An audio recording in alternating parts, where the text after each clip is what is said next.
Forever. Dog. Warning, the following podcast contains gushing, fawning, breathless praise, and at least one brief joke about a robot or something. It's Horizons on today's podcast, The Ride.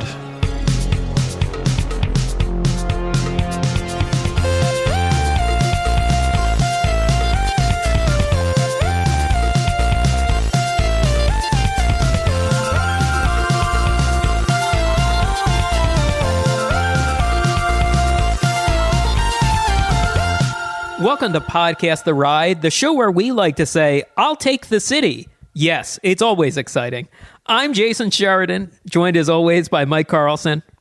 Yes, I'm here. I always say that I'll take the city. It's one of my merch items I sell on my personal Etsy shop. Oh yeah, the front says, I'll take the city, and the back says, yes, it's always exciting. And then I also have, like athletic pants that say that on the butt as well. On the seat, excuse me. Yeah, and then you have small shorts that say, I'm serious on one cheek, and the other cheek says, well, I am too. Like, unusually confrontational. Look, it's a big ride today, folks. I'm going narrow. There were so many, I'm sure there's lots of lines about the future I could have started with. Scott Gairdner, also here as usual. Yeah, I wear a hoodie that says stretching frontiers into reality, which is what Leonard Vickers, the General Electric VP of corporate marketing, said what this attraction was about. And then I wear pants that on the butt say I ride for Leonard Vickers.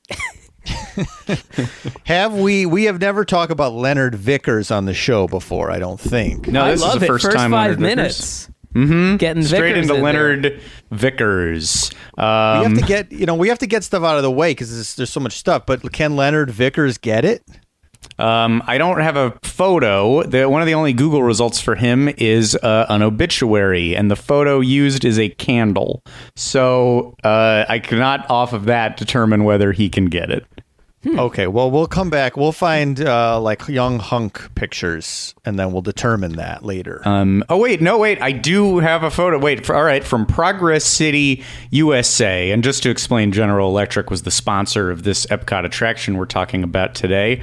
All right, I will share my screen, and please announce if you think that he can get it. I will say he's not as good as E-Card Walker. Mm-hmm. Yeah. That's what I'll say. I don't want to put him down. I don't want to say he can't get it. I need to see more photos, but I will say he's no E-Card Walker. That's all I'll say. He's in a suit in front of like a wall of equations, like on a whiteboard. That's what we're looking at. He's approximately 62 years old or 34, depending on like the time period and how people aged. I don't know. Getting it is, I think he may have once been able to get it. Let me be nice to Leonard Vickers. Yeah. Look, we got a lot of stuff to talk about today. But shout out to Progress City USA, a great website and Twitter account I've read for years. Mm-hmm. Folks, we're talking about Horizons. The most, I will say, and I've seen lots of other people saying it, the most beloved closed attraction when it comes to Walt Disney World. It's got to be. Yeah, it's got to be. Right? Maybe. Maelstrom is closed, but the bones of it are still there. And even then, Maelstrom is not nearly the Horizons. Original Journey. Original Journey, yes. I guess up there. Mm-hmm. It's for sure there, but is it just because we can at least see Figment even in his bastardized version? Maybe. Great movie ride? Great. Yeah, but I don't know. Not to me. Yeah, could be this. Definitely could be this. Hey, and we're hitting early Epcot, barely not original Epcot. This was a year delayed, but it's pretty early Epcot, and it is shameful how little of this we've done. We did Universe of Energy, and then haven't touched one in a little bit, and so we'll start getting through them. And This one is huge. Is it maybe a result of us enjoying things where we can like talk shit and make fun of it, like the American Dream Mall or some of these bizarre things that we cover, as opposed to this where, I mean, I'm so excited to talk about it, but I think it's going to be an episode full of like, and then that thing that was so good, and then the music that was so good. The sea base, look, it's 2 stories, and there's animatronics on both, and it's like a die cut. Yeah, Jason, what you're trying to say is it's so good. It's so good. Yes. I mean, it's very earnest love for this thing, I think, with all of us. I was trying to figure out what the comedic angle on it was, because I also thought, oh no, this is going to be just a gushing episode, which I'm sure people liked. I think they like that, but they do come here to Podcast Away for the laughs. Mm-hmm. So I was trying to I'm like, oh, I think, we could joke around about this interesting tidbit. So I have a couple joke notes to try to make sure that there's some levity in this episode. Maybe I'll forget them. My funny discovery, I've watched this ride through now like 4 times, which is not unusual when prepping an episode, but this ride is like 20 minutes long if you watch all the endings. So I feel, because there's just so much, I was having trouble remembering and wrapping my head around. And about an hour ago, as I was watching the last one, the thing that struck me as funny is the dynamic between the grandparent characters. And they're like clearly like each other, but they do snap at each other every now and then. Were you referencing that earlier? Is that what that little back and forth was about? Yeah, I'll take the city. Yes, it's always exciting.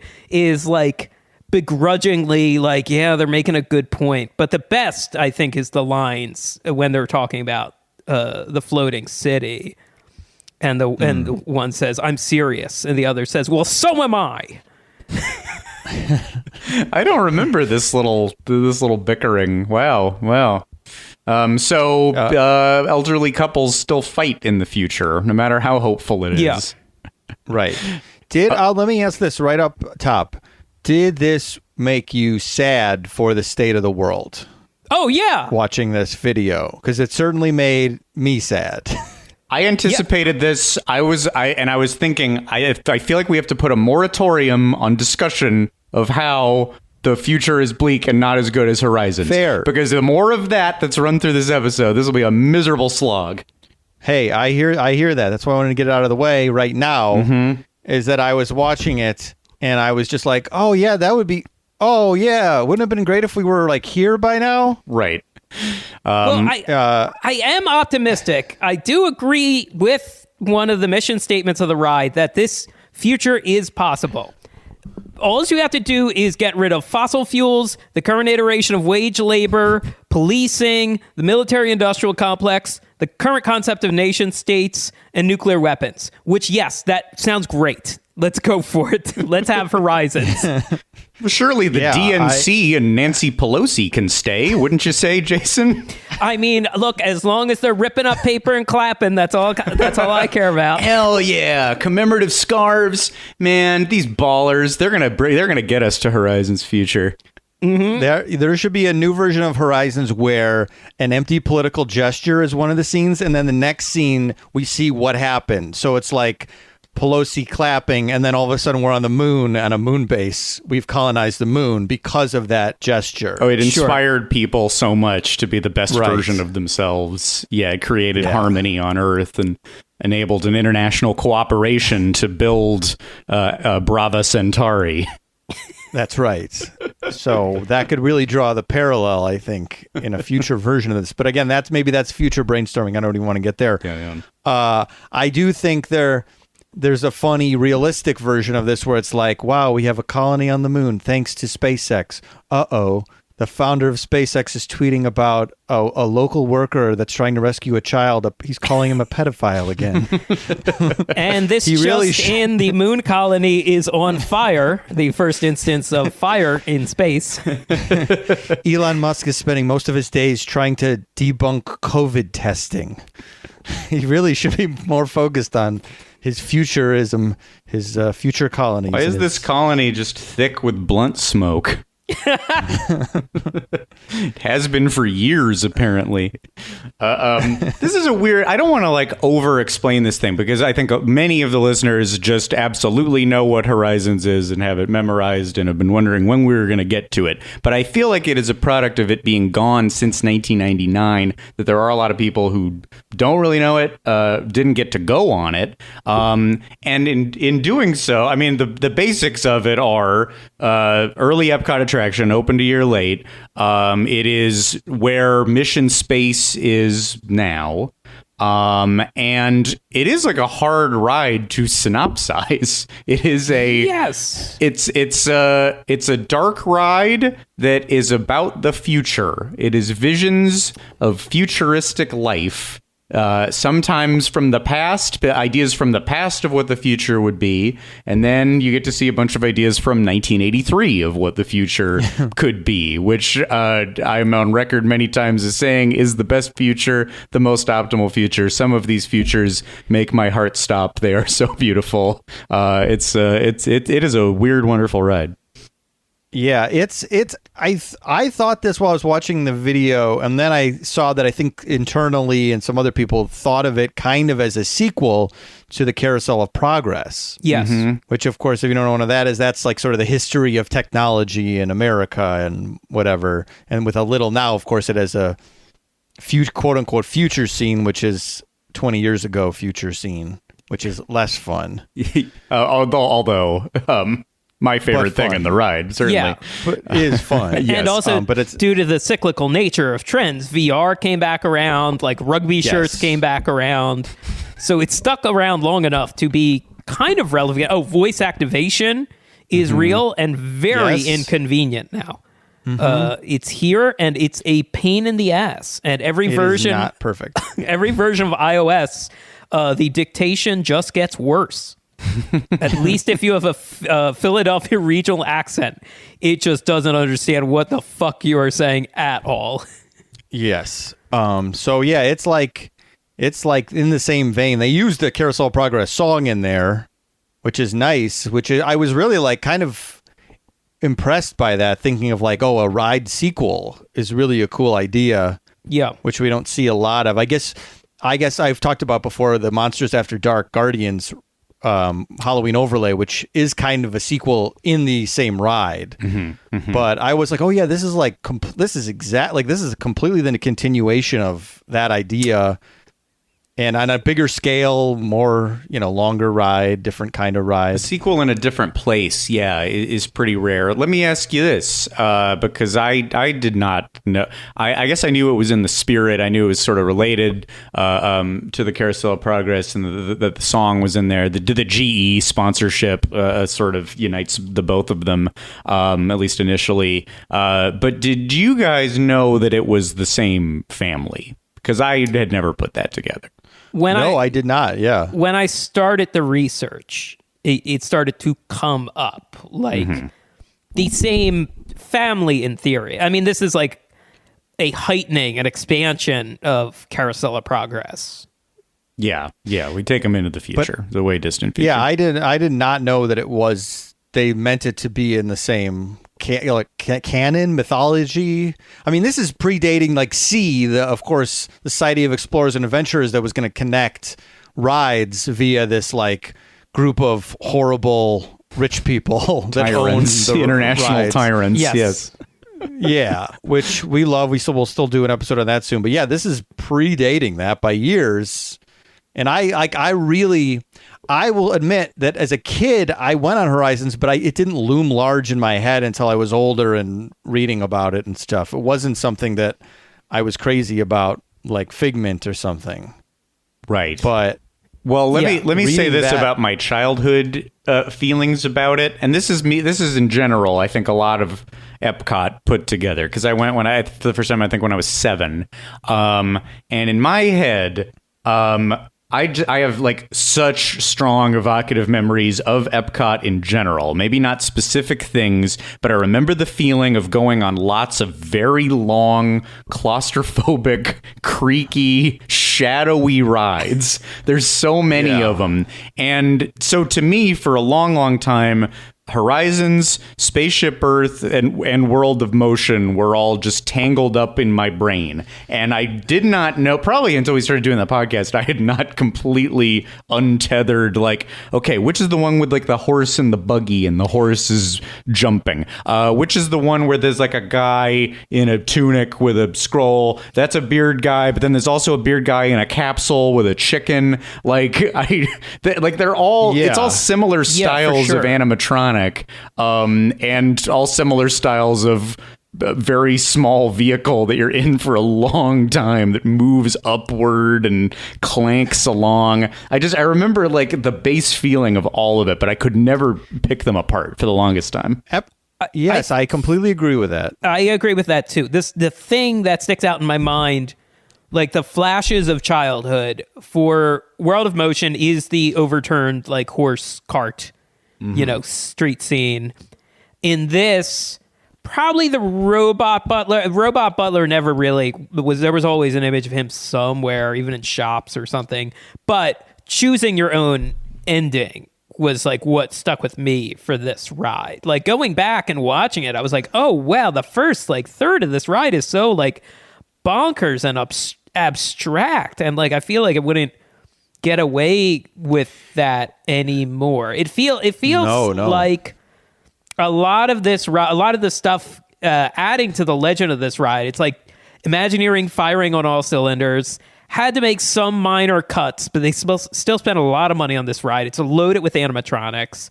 It's got like an A-list team of people working on it. The corporate sponsorship like actually seemed to be contributing ideas and not demanding like light bulbs shoved in there. And like we're into the message of it, and we're into like having their name on something positive and uplifting, as opposed to like make Goofy hold a Pepsi. That would never happen. Disney's a Coke corporation, but it just, a lot of elements are just working correctly. Yes, for sure. It's also a period. I mean, I think because Epcot obviously has a rocky history of it being a real city when Walt was envisioning it, and then it's switching over to theme park. But they were trying to stay sort of true. Like they were really trying to stay true to like Walt's ideas. So I feel like Future World is like they got to do an art album. They got to do an art concept album. Whereas Scott's saying they all blend together, and I completely agree with that. In the same way that the suite at the end of Abbey Road blends together, it's like all kind of a piece. It all kind of can. You could probably sub in different scenes for each ride, and it wouldn't be completely out of or it wouldn't be completely jarring. And the other thing is that Horizons was the keystone. It brought together all of the communication and transportation and innovation, and all of these ideas are kind of present in here. Even the literal seas energy, like it all shows all the other pavilions kind of feed in to this GD Captain Planet ass ride where like it just makes a larger piece. Yes, it would have almost made more sense now with the new version of Future World if they had just taken out pieces of all these rides and just thrown them into Spaceship Earth and made Spaceship Earth like a greatest hits of original Future World. Ooh, that's an idea. That's a good idea. That would have been, I mean, I guess it's still possible, but like then you can at least like get a lot of the iconic stuff from these rides, because it sucks that like Horizons is gone, because it feels like Horizons should have been Pirates. Like it feels like you shouldn't have been able to touch this ride. At least you could update it and make it new and cool, but it feels bad to me that Horizons isn't there. Obviously, in the same way Figment isn't the same, and I don't know. I'm not mad about like Spaceship Earth changing. Mm-hmm. But this being gone 100%, is very strange for something and it wasn't there that long when you add it all up. And in the last few years, it was pretty spotty whether it'd be open or not. So it got kind of like a not graceful exit. I think I only went on it on my first trip. I don't think I got to say goodbye. Yeah, I don't have a memory of going on it. When did it closed in 99? Is that right? Yes, it closed like January 99. That was a big thing I saw mentioned. There is a website called like Horizon Timeline, or that's what the page on the website is. And they made sure to point out that despite Epcot being at capacity on the night of December 31st, 1999, they did not reopen Horizons. Like, in fact, they closed Horizons a year before the future was supposed to start, which is darkly funny, but like a little grim. Yeah. No, very grim. Yeah. I did not go on this because I went in 2002. So I probably went on it when I was like 12 or 13 for the last time, or maybe in like, something like that. It's another thing with them. The other thing with them just like mushing up all together, and being this sort of unique little concept album is that you don't see any of your friends in them. Like it's all either anonymous animatronics or they are portraying Jules Verne or like a real like man from the Roman era. And like you get no Mickey, you don't even get a Fox and the Hound, you get nobody that which that's not a complaint for me. It's just it was like so much to take in as a 7-year-old, and so just like odd and melancholy and not what I expected a theme park would be at all. Actually, you add Maelstrom and Mexico Boat Ride to that too, which are also sort of claustrophobic, sort of darkly lit. That whole half of the park is so, and the scary dinosaurs. Like Epcot was a like moody theme park. Yes, it's a moody concept album of a theme park that doesn't give you the hits from the Magic Kingdom. It doesn't give you what you want. It's challenging, which is why so much of it is gone. It's why fans like it. It's like, no, sit down and listen to it. Because if you actually like really listen to it, you're going to get it. Mm-hmm. But people who only have a passing fancy just want to hear the hits. They just want those first early albums of pop songs, which are great. This is the marketing, though, right? This was the mission statement for Epcot was for the adults who were coming, staying at the Contemporary, water skiing when they weren't at the parks, and a permanent World Fair, a showcase for ideas. Just the concept art alone, this beautiful book cover painterly art of the Herb Ryman paintings, not Herman, are just so great for Horizons. I don't think I know that exactly, but I think I know what you're talking about. Here, I have it here. He did that famous painting of the castle, but then this was an early one for Horizons. And then look at this. Look at this big boy. Yeah. Oh, it's sort of like, it feels a little more like 60s of an art style. And, oh boy, just like, rays of sunlight flashing through and so much color hitting everything. There's this family with 2 little girls in hats. They can't wait to go meet their friends at Brava Centauri. Oh, there's some swingers over here, if you can see them. That's Warren Beatty, I think. that is Warren Beatty. In his pocket. And he's with somene's wife. It is Ally McGraw. It is Ally McGraw still. Oh, wow. Yeah. So it's, I guess I understand why all this stuff has closed, but it does. I guess it's for us as adults, not necessarily for even the general population of adults. If you took Spaceship Earth, just throw Figment on Spaceship Earth, and he's your guide through a best of all the Epcot rides. How about that? Oh, yeah. And you got a fun person for the kids, fun character for the kids. That's pretty interesting. Yeah, and just do something else with the bit. Like, is the back half just more of like that's like you end up doing your. Why don't the screens just show you these videos where you choose your future path instead of bad, 2006 era jib jabs? Yes. Cards your mom would send you. Yeah. So anyway, I mean, we're doing some of the end of the podcast. Now we're doing kind of our concept album podcast because we're sort of starting with the end. Yeah. Well, and that's sort of outside the box thinking is what you get with Horizons. You know, when you get a business genius like Jack Welch involved, the oft mentioned on 30 Rock GE executive Jack Welch. Yes, who eventually appeared on 30 Rock. I don't know if he counts as a what I was calling for CEO performers like Eisner and Brandon Tartikoff. He's a little bit in there, if just from that one appearance. Sure, yeah. He helped think of this. He did a real thing. He was, I think, the original like CEO Reginald Jones, and then Jack Welch was like his lieutenant, who would then take over the company and would be revered by the fictional Jack Donaghy. But they don't talk about Horizons on 30 Rock. I haven't heard a lot of Horizons references, no. But it is funny that GE would go on to own the other theme park company down the line. Oh, that's right. Oh, yeah. But then with this, it's like incredibly ambitious and very adult, which is sort of what their theme park property is a little more. It's like it's almost Universal-esque in its adultness and darkness and ambition. Yeah. It's funny to think that. It's funny because the company hasn't thought like this since this. Like MGM Studios, definitely like for Disney's MGM Studios, definitely for the parents as well.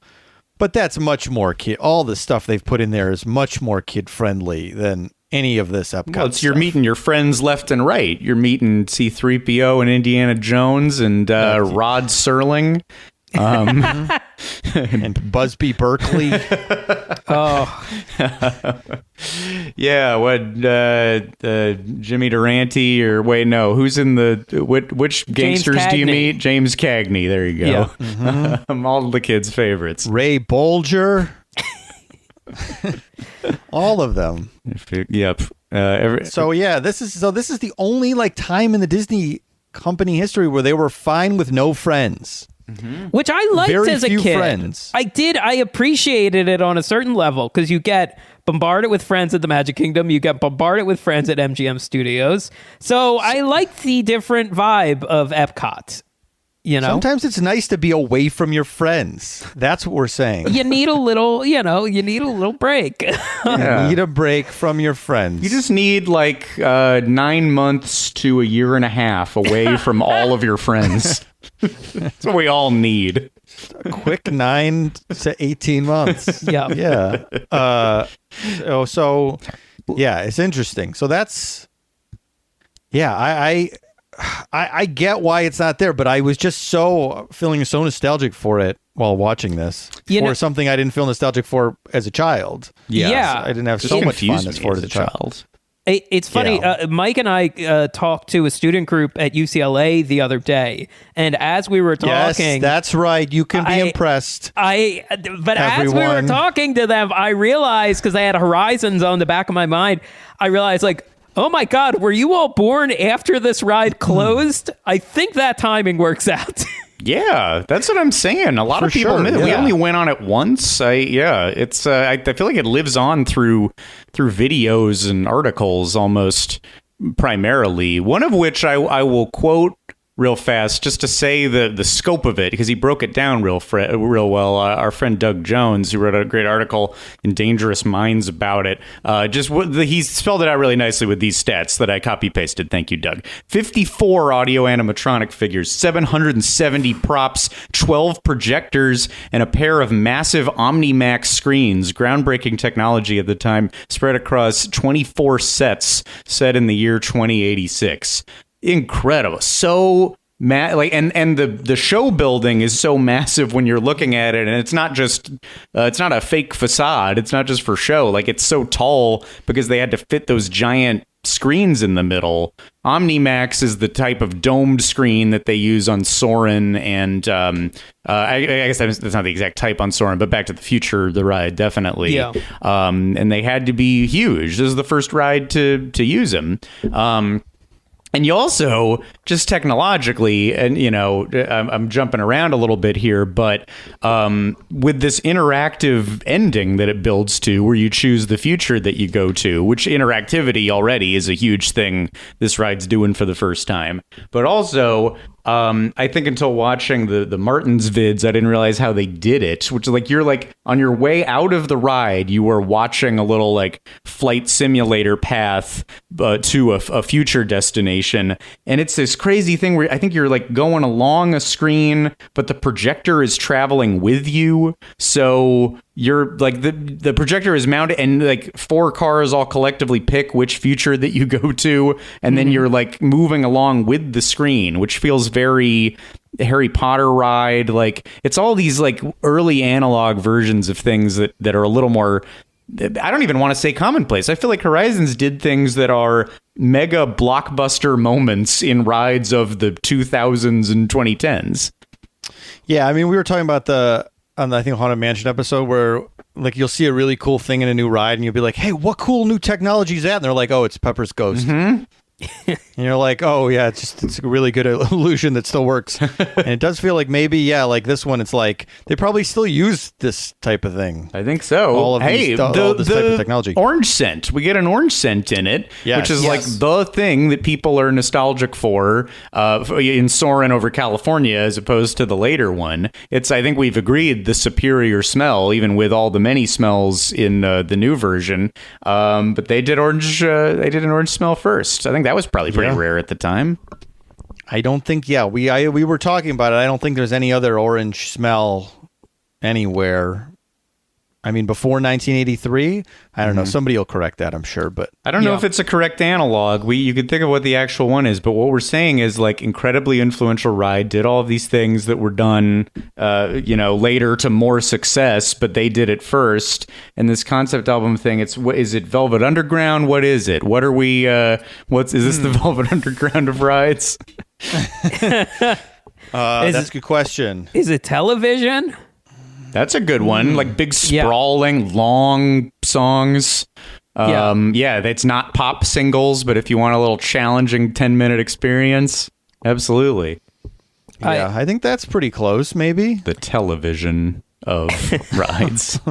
Television is a band, by the way, for the younger listeners. It's not television. It's not a ride about television. It's, you don't watch televisions on it. We're comparing it to the band.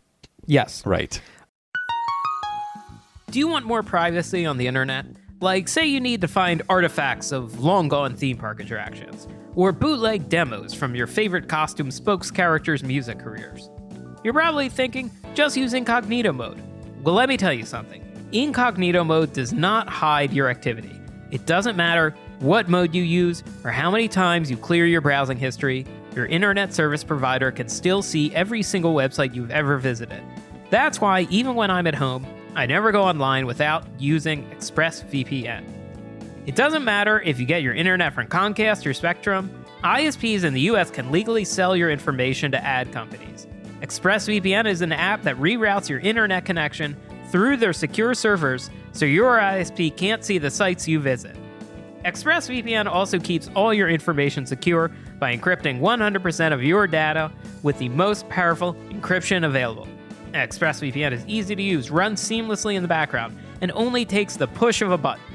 It's on all your devices, phones, computers, even your smart TV. Protect your online activity today with the VPN rated #1 by CNET and Wired. Visit our exclusive link, expressvpn.com/ride, and you can get an extra 3 months free on a 1-year package. That's expressvpn.com/ride. expressvpn.com/ride to learn more. Scott, you mentioned the Martins vids. The thing that struck me in that, not just like the 7 projector array for the ending, but the schematic for the Omnimax sequence where like it spirals around, like it just seems like when you look at it as a blueprint, it's one of those ones that looks like an impossible architecture.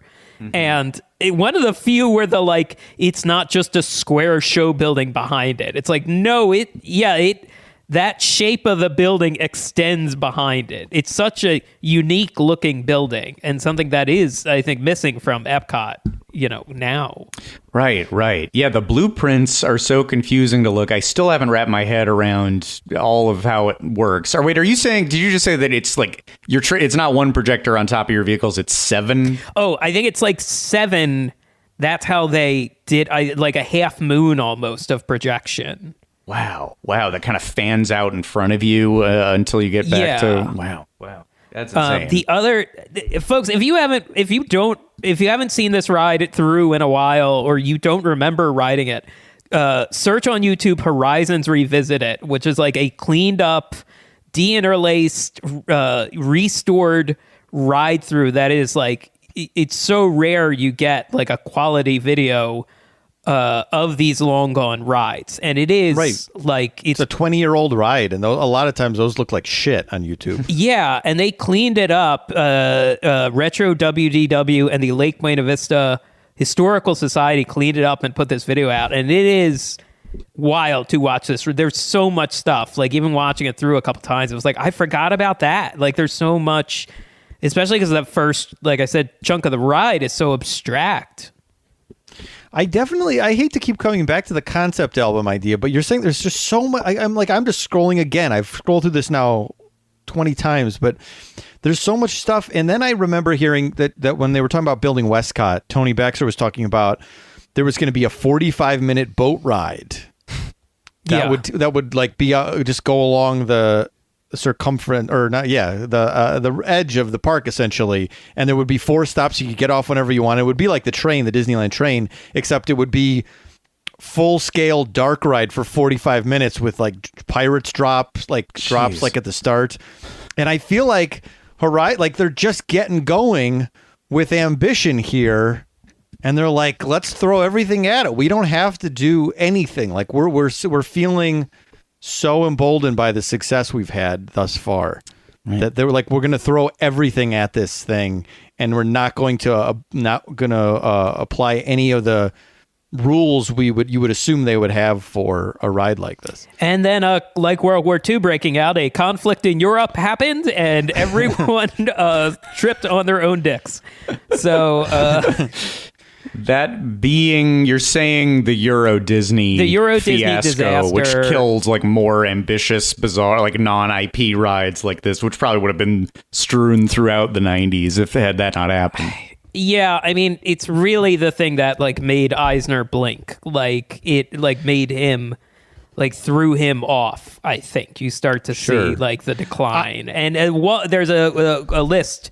A theme park tourist, I believe, made a list of like, here's everything that got closed or delayed because of Euro Disney fallout, and it's Tomorrowland 2055, Westcott, the closures, 20,000 Leagues Under the Sea in Florida, Horizons. You know, it was a miracle that Animal Kingdom was so good when it was. Right. Rough year. Maybe the roughest until this year, I would have to think. Don't we think to get Disney back on track, they need to build Westcott and have a 45-minute boat ride with no IP on it? Absolutely. Bring the ambition back. Get crazy, guys. That's what you have to do. Yeah. Deficit spending, folks. Don't be afraid of it. You got to spend your way out of a recession. Spend your way out. Also, that's like what I'm doing with toys. For sure. Nobody's going to want this is the point beyond which we're not going to want Hall of Presidents, right? Like, what if we do it here? If we do it not with Trump, then like we can't say it. Nobody will say it was Trump's fault. Let's just like do it with Biden. We're done with Hall of Presidents and repurpose all of the robots and make them like animatronic. Like do something like this again. Put them in a space city or add them all to pirates. If nothing else, just like disperse the presidents into different pirates of the Caribbeans across the globe. Oh, and not change anything about them, right? They're just the presidents. Yeah, a lot of them already look like weird old. Martin Van Buren can be drunk on the bridge. James Garfield is harpooning somebody. Oh yeah. Oh, that's a great idea. Honestly, like obviously throw a bunch of presidents in the ballroom in the Haunted Mansion. Mm-hmm. Yeah. Or pirates just build 46 more wells to dunk them in. They have it coming. They're going to build Biden to do that. They're going to build Biden still, but put him into pirates. Hey, man, back in my day, dunking in a well, that's party. Look, Jack. He's saying that as he comes up for a second. Dunk me harder, Look, Jack. Jack. Hey, look, fat. Look. Malarkey. Yeah, that's more fun. Look, fat, you're lying with the pigs. You're not going to get the map. You know? Replacing Depp even just with Biden. Replacing that would be so fun. Jack Sparrow in general. Popping out of the barrel. Yeah. And on the chair at the end of the ride. Yeah. Yeah. He's completely spinning the yarn to you. Is he surrounded by treasure? Like what's Biden's dream room at the end? Ice cream? Oh. A bunch of ice cream. Yeah. A bounty of ice cream. Pints galore. You know, if Donald Trump Jr. heard this podcast, he'd be so mad at us. Like they go into they insult my dad every single episode. And then when it comes to Biden, what's the joke? He loves ice cream. Podcast The Ride is soft. They are biased. And they will be banned from podcasting in term 2. Yes. Sloppy Podcast The Ride is no longer hot. Not like NASA. Yeah. Like NASA. Hey, wait, we're all being not optimistic. Trump made space hot again. Just like Horizons dreamed of doing. That's true. He did make it hot again. You're right. Let me shift gears into you started talking about just the building and the architecture. This is one of the best things about it. I could stare at that building all day. Oh my god. It's hard to say because I like so many of those old pavilions, but this is probably the best. This big crazy diamond UFO spaceship thing, this big angular weird steel with the sign up front, that amazing logo, just aesthetically before you even get in the door. And it was a bummer when it closed, but at least like before they just crushed it down the side to start building Mission Space, even like seeing this thing over a fence still was kind of nice. I just wish the building was there. Yeah, it had the full hat trick. Great sign out front, great building. And then the logo icon, the minimalist Epcot pavilion icons is great. For my favorite one, I think I will declare. I like a lot of them. I like all of them.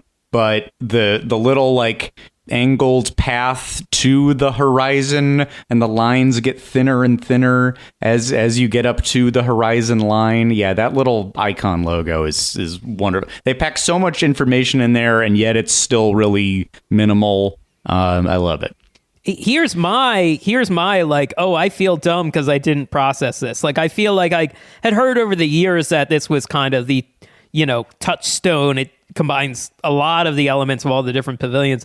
But like, if you stare at the building, the vertical lines on the front go to a point. They go to a horizon at the top of the building. Oh, interesting. Huh. Did not catch that. Yeah, no, I didn't catch that either. I will also this building has just given me this permanent attraction to big austere buildings from the 80s built in office parks.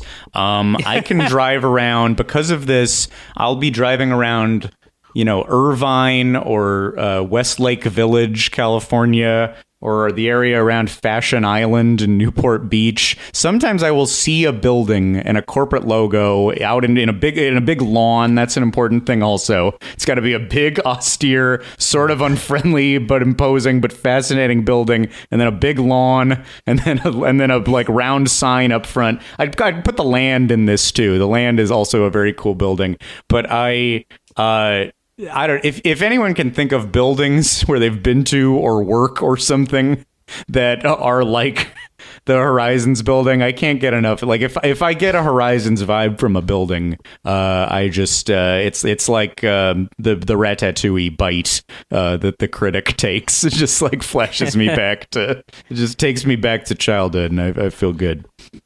Well, I think there's going to be a lot of building hunters now looking out for you. I hope so. They know exactly. Is there a hashtag you could throw on this? What we're talking about here? Hashtag Horizons-esque. Okay, yeah, that's good. Think about it. The Horizons for me, the building. I always think of. I don't know if you've guys have seen Star Trek: The Next Generation when they would do like we're beaming down to a planet, an alien planet, and they will do like a kind of a painted looking like faraway shot of the planet with some buildings, and then they'll just cut in. It's obviously a shitty soundstage on the Paramount lot.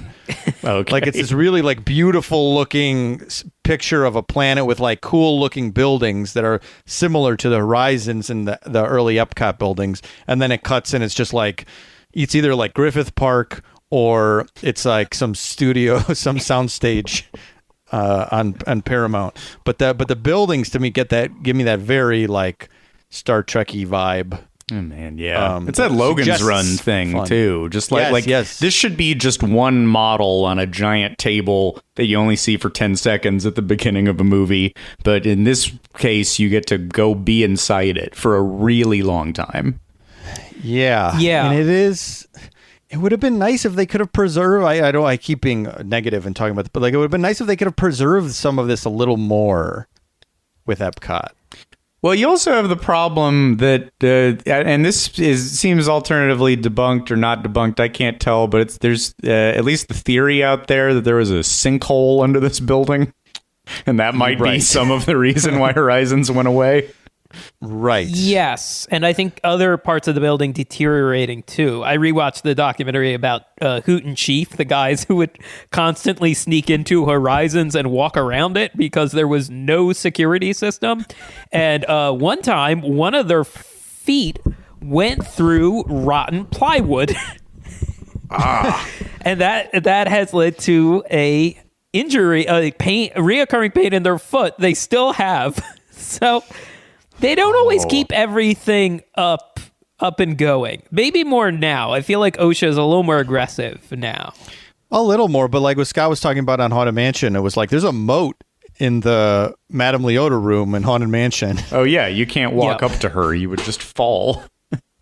Yeah. So obviously these are already not designed for people to hang out in them casually. Yeah, yes. yeah. The other thing from that documentary, this Omnimover vehicle has no restraints, so you could just vault over it.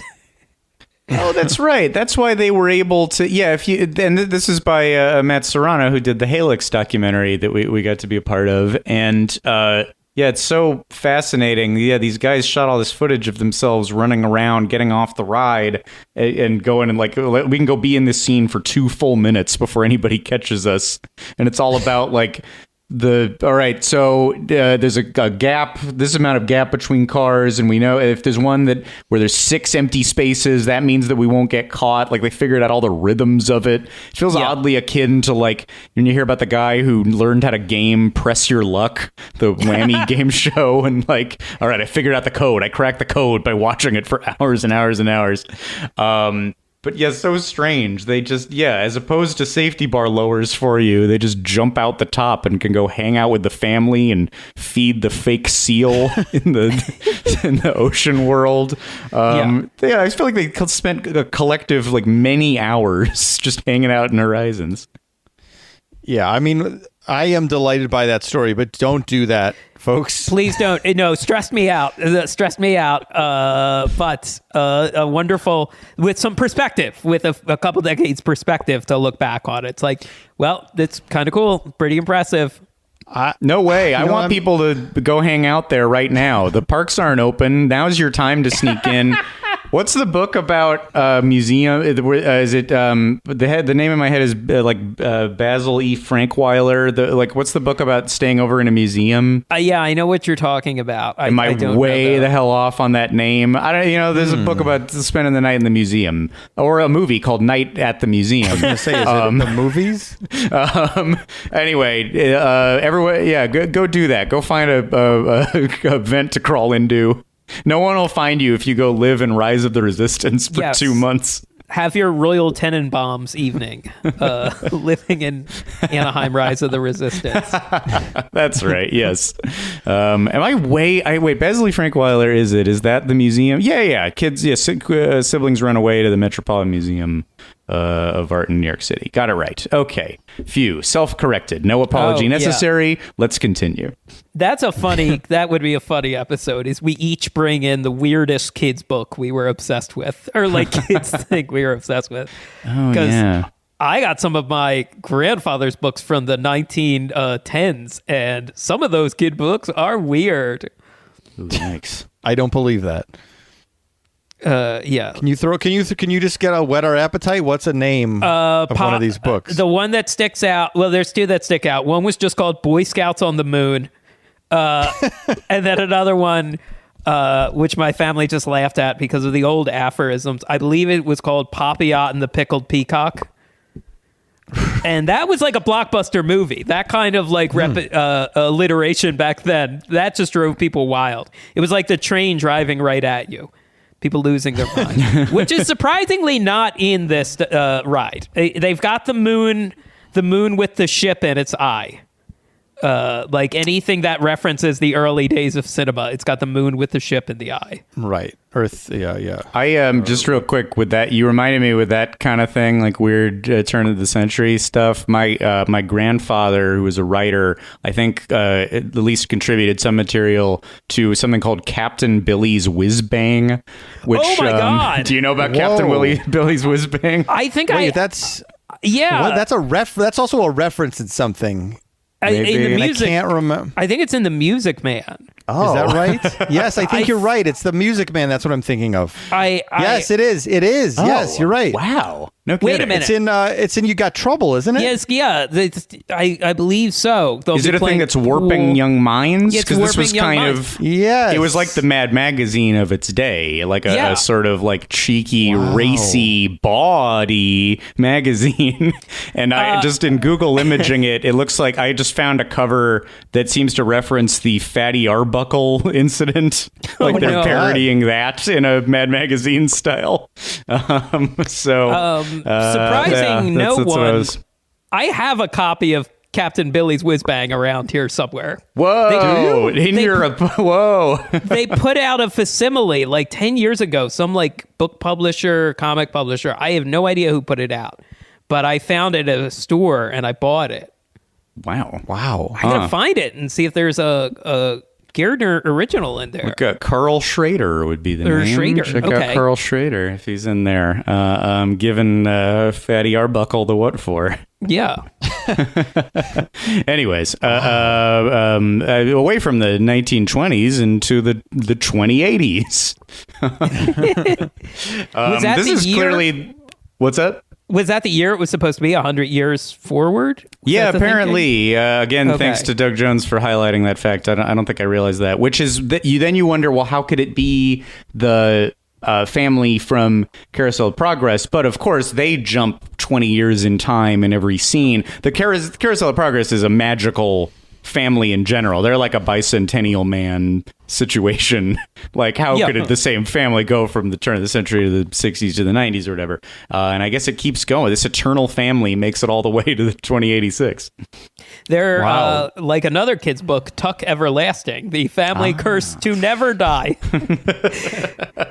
But it wouldn't be a problem if you got to live in this world, go into this future. But I guess we're going a little out of order because before this is going very Haunted Mansion-esque.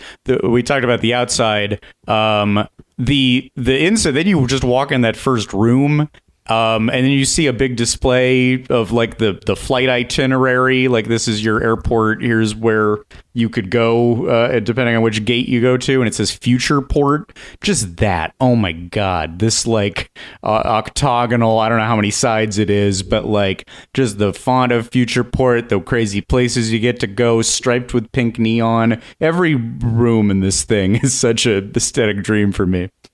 That feels like in your dream house, one of the rooms looks like that.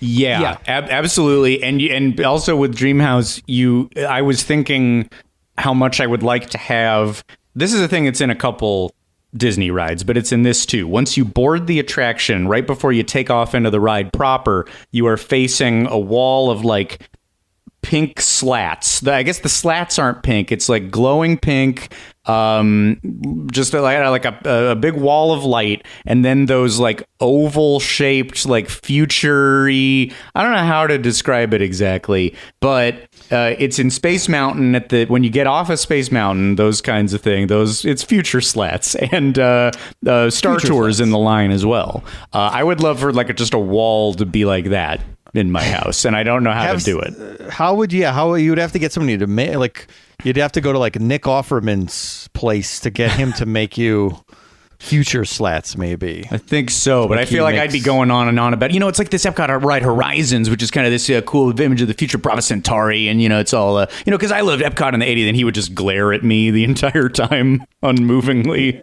It's possible. Yeah. I'd get so insecure, but maybe he'd just say, "I'll do it," and you'd be fine. Mm-hmm.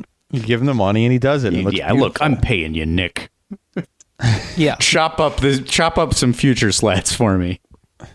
Future slats. I've never seen at any of these Disney auctions future slats on the menu. Yeah. I wonder if it was built into the support beam. It was built into the drywall or something. Maybe, but I think isn't it? It's probably comprised of a bunch of smaller pieces. Yeah. That's another. Anyone, let me know if you know how. What do you know about future slats, listener? Hashtag Horizons-esque, hashtag future slats. I was just gonna say, like, I would want a hallway to lead into the room too that has sort of that plasticky kind of vibe, which is also very like Starship Enterprise as well. Big time. Yes. Monorail-ish, all of that. Yeah, feels like part of a package. Monorail. Monorail has that kind of thing too. Yeah, absolutely. I gotta crack it. I gotta figure it out. I think even before that boarding, like you were saying, the departure board, all around you, there's a lot of glowing colored lights. You go around some corners and then you get on the ride. And when there's 107, it was something like 174 ride vehicles on this Omni Mover system. I never remember waiting a long time for Horizons.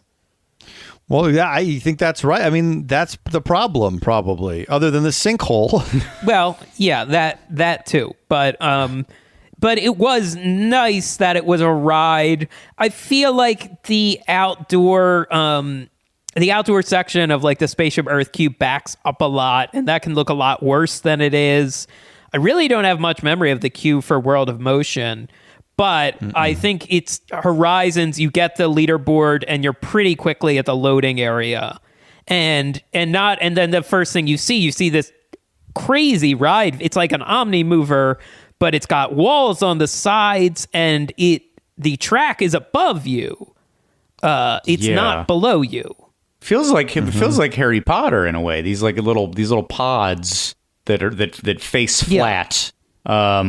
Yeah. We were talking about Ghostbusters, and we looked at the vehicles for a proposed 80s Ghostbusters shooting ride that never happened, and that felt like the vibe of these ride vehicles a little bit. I love the color scheme. I feel like Ghostbusters would have been similar too. It's like that like reddish orange that's the backing, and then just like black silver on the front. They look so cool. I'd also love like a die-cast one of these.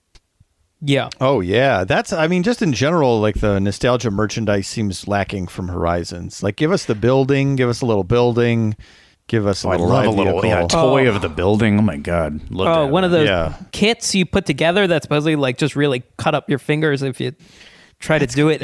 Let's give it to me. I know what I'll you're do talking- it. I will destroy my hands. You bring that up. I could not find a lot of real vintage merchandise on eBay for Horizons. I found a lot of TeePublic accounts selling like the logo. So if you want the logo, you can certainly get variations of it. But I really didn't find a lot of like vintage stuff out there for sale. I just think this was not appreciated at the time. Like, Yeah. in hindsight, I think the groundswell of support has happened. But it just at the time, I just don't think it was moving enough people. And we can see that now. And they're not like exploiting it for nostalgia money. They don't see it. I think it's there now more than they know. Essentially, that's what I'm saying. I guess the fact that those guys were able to sneak around the ride for so long and that they could count on giant stretches of ride vehicles that were empty going through constantly, that sort of tells you. It's a bummer too, because like Sinbad ride in Japan, and we were only there for a few days, but we went on it a couple days, and it was like that was empty too. And I was like, I hope this doesn't mean this is going away, but it does feel like sometimes great rides people aren't going on them. But some of that is they're efficient. Oh yeah, for sure. And then both Sinbad and this one obviously was an omnimover that was very big. Yes, that's definitely part of it.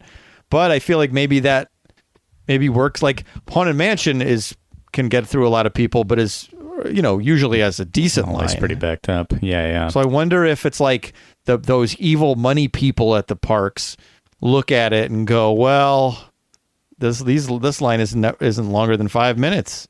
Means it's not that popular. Well, maybe they had dreams of a ride that would give people seizures and make them sick.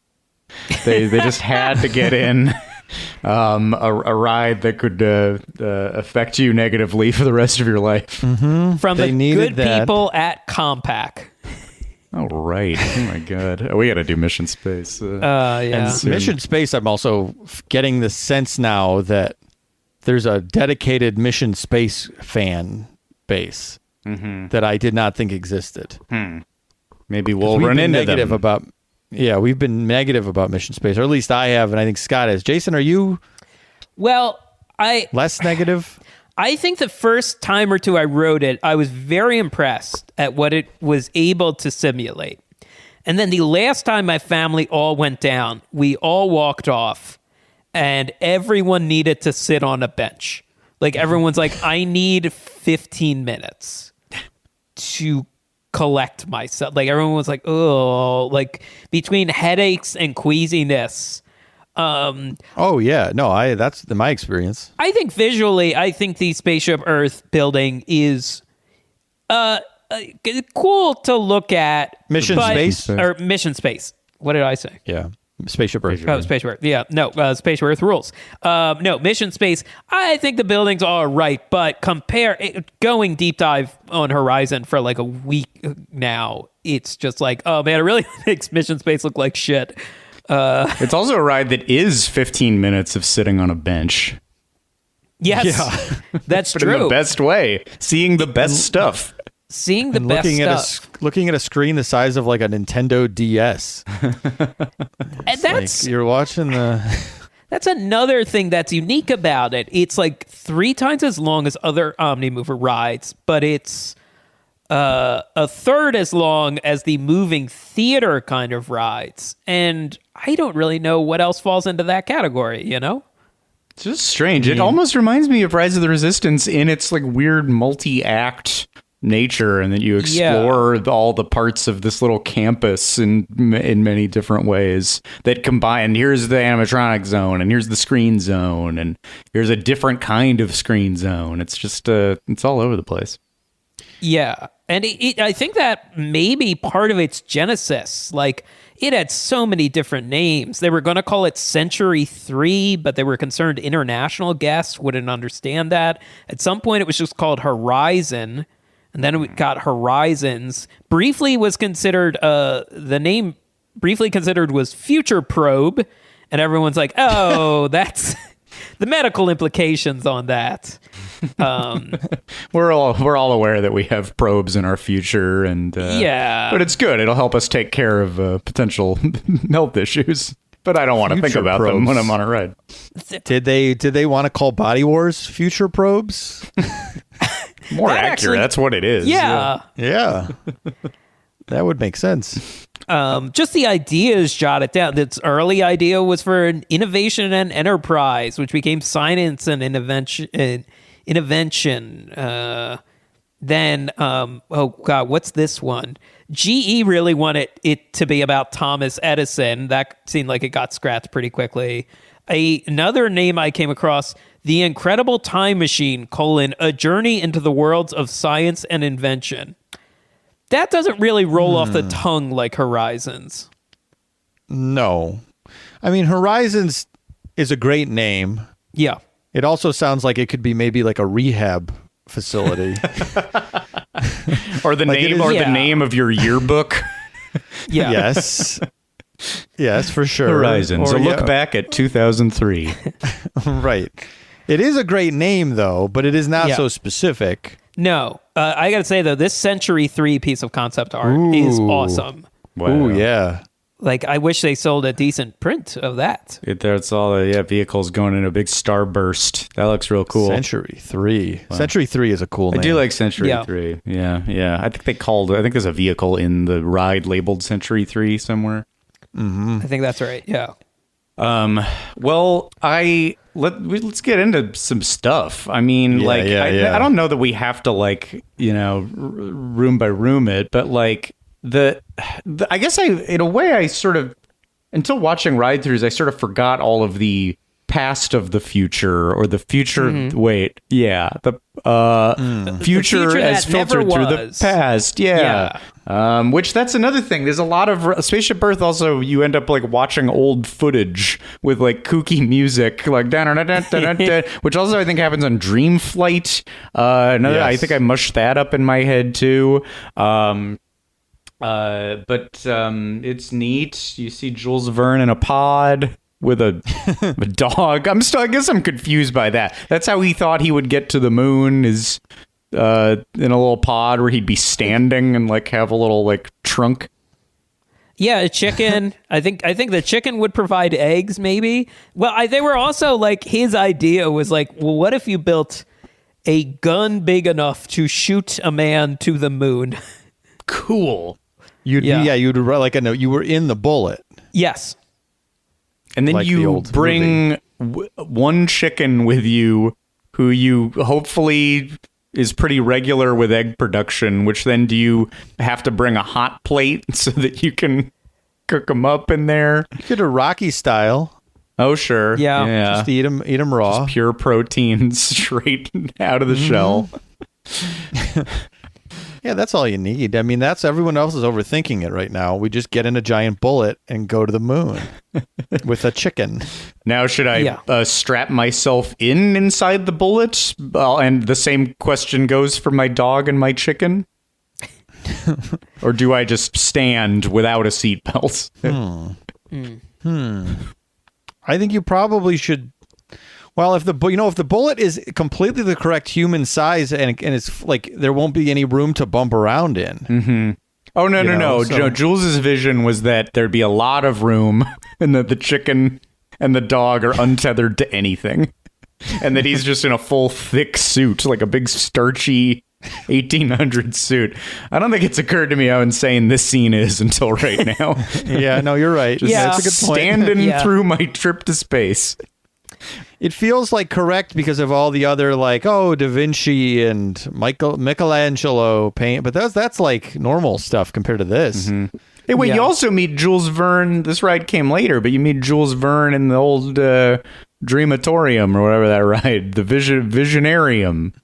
Oh yeah, There's multiple else. Magic Kingdom then also had a Jules Verne thing, and then Doc Brown's obsessed with Jules Verne, and then there's all these things that are like this is the future Jules Verne, and so much Jules Verne in the parks. and Jules and Verne were Doc's kids in the cartoon. And in the movie, technically, I guess. Yes, and somebody pointed out when I posted a picture of me with my finger in an inappropriate place on the monorail after a few too many adult libations, and somebody said that it looked like Verne at the end of Back to the Future 3. Ooh. Who's weirdly pointing to himself. Oh, right. Whatever the Ooh. hell that's happening there. So I'm That's sorry. brutal. Yeah, that's a pretty bad own. I'm sorry I Roasted, looked like man. Vern. That's something to aim for, is to not look like Vern. Look like Vern. It's funny. Name your kids Jules. Jules and Vern is such a what a tribute. Your father must have, or your mother must have loved his work. But then, like, if it was just like, hey, Vern, it totally loses any. Like if completely out of context, just like then you just think of Ernest's friend Vern. Yeah. It doesn't have if you aren't the introduced prestige. after your brother, yeah. Right. Jules, at least you go, oh, Jules. That's Jules, a yeah. sophisticated name. But you go, hey, Vern. What's up, Vern? Yeah. And Ernest ruined it forever. Ernest. It's Ernest's fault. Mm-hmm. He There's ruined also a lot like of things for a lot of people. I'm sorry. There's like little lanterns in this Jules Verne car too. I kind of can't get off of it now. Like he had to. Would you have to like light a candle inside these? Yeah. And then there's drawers, but the drawers aren't baby locked. Like these drawers would be flying around.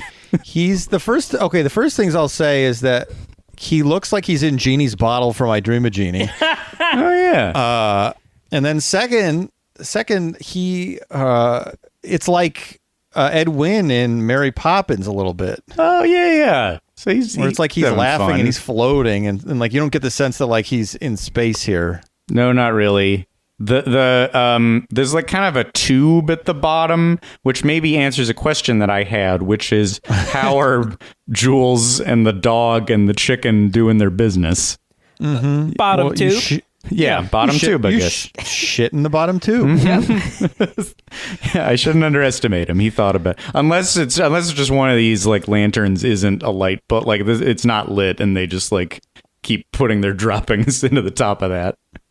Could that Yeah. be sort of like the exhaust? Could that be helping fuel the propulsion? Oh, maybe so. Yeah. In case it loses any energy from having been shot out of a giant gun. Right, exactly. And then, of course, we know that the bullet ultimately ends up in the moon's eye, and that the eye Yes. winces, and it seems mad that a bullet. The moon's not dead, but here he is right now. There's that moon. I love that trip to the moon. Yeah, and that was what comedy was in France for like 80, 90 years until they got Jerry Lewis. They were still just laughing at the moon with a bullet spaceship in its eye. They gave it awards every year. Yes, every year. Once again, the best actor, the Bullet Moon. He did other movies, rom-coms. He fell in love with the sun. The French loved the Smashing Pumpkins Tonight video. Finally, a return to form. We haven't liked the movie since Nutty Professor.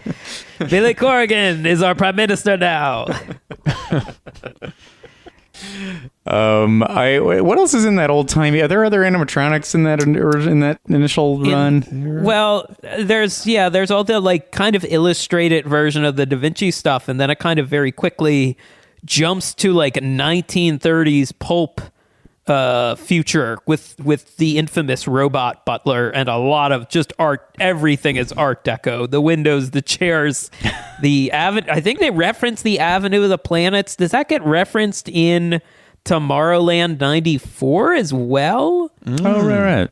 A future that never was, I think, is a reliable theme park standby. It's always good. I like any Yeah. version of them, essentially. That I love that weird future. I like a little robot butler. I like there's a hair cutting machine that tans you, and if you watch one of the videos, you see a close up with like the different settings. You can go to Hawaiian tan or Palm Springs tan. I think that's where Great Big Beautiful Tomorrow is playing in an old timey Yes. fashion. There's a woman in a bathtub at some point. That's a hopping future. It's a Hobbit. That's the same version of Great Big Beautiful Tomorrow that plays when they are demonstrating the radio they have in Carousel of Progress. Yeah. Yes. Like the very... It's like a real like Jaunty. How would you describe that? I guess jaunty is the word. Yeah. How many people like this is? What is the percentage of people that went through it that went, "Oh my God, this is a sequel to the Carousel of Progress"? How many people knew the Carousel of Progress to begin with? Right. They're like, oh, yeah, they had probably just been on it that morning. And already lost it. Yes. I don't underestimate Progress Land, the version from the World's Fair, because if you were from the like tri-state New York, New Jersey, Pennsylvania like area when the World's Fair is, that was a big thing. My dad always talks about going to the World's Fair.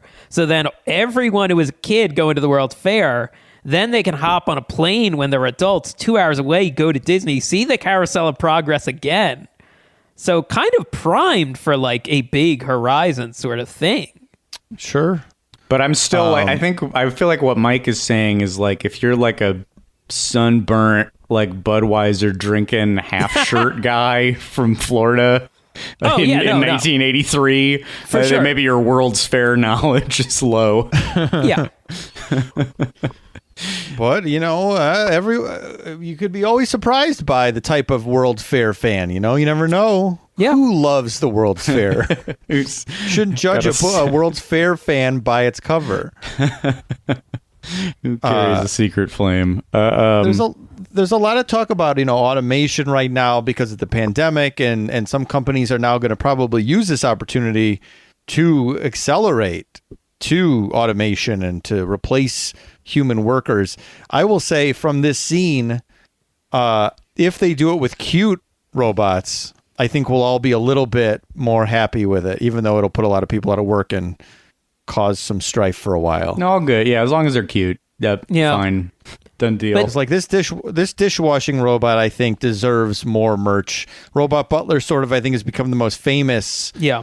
He's got the merchandise. Mm-hmm. I've got Scott. Do you have him in a Park Star? I don't have him. No. But they made him. But I feel like dishwashing robot definitely deserves some love. A little more attention. Sure. Yeah.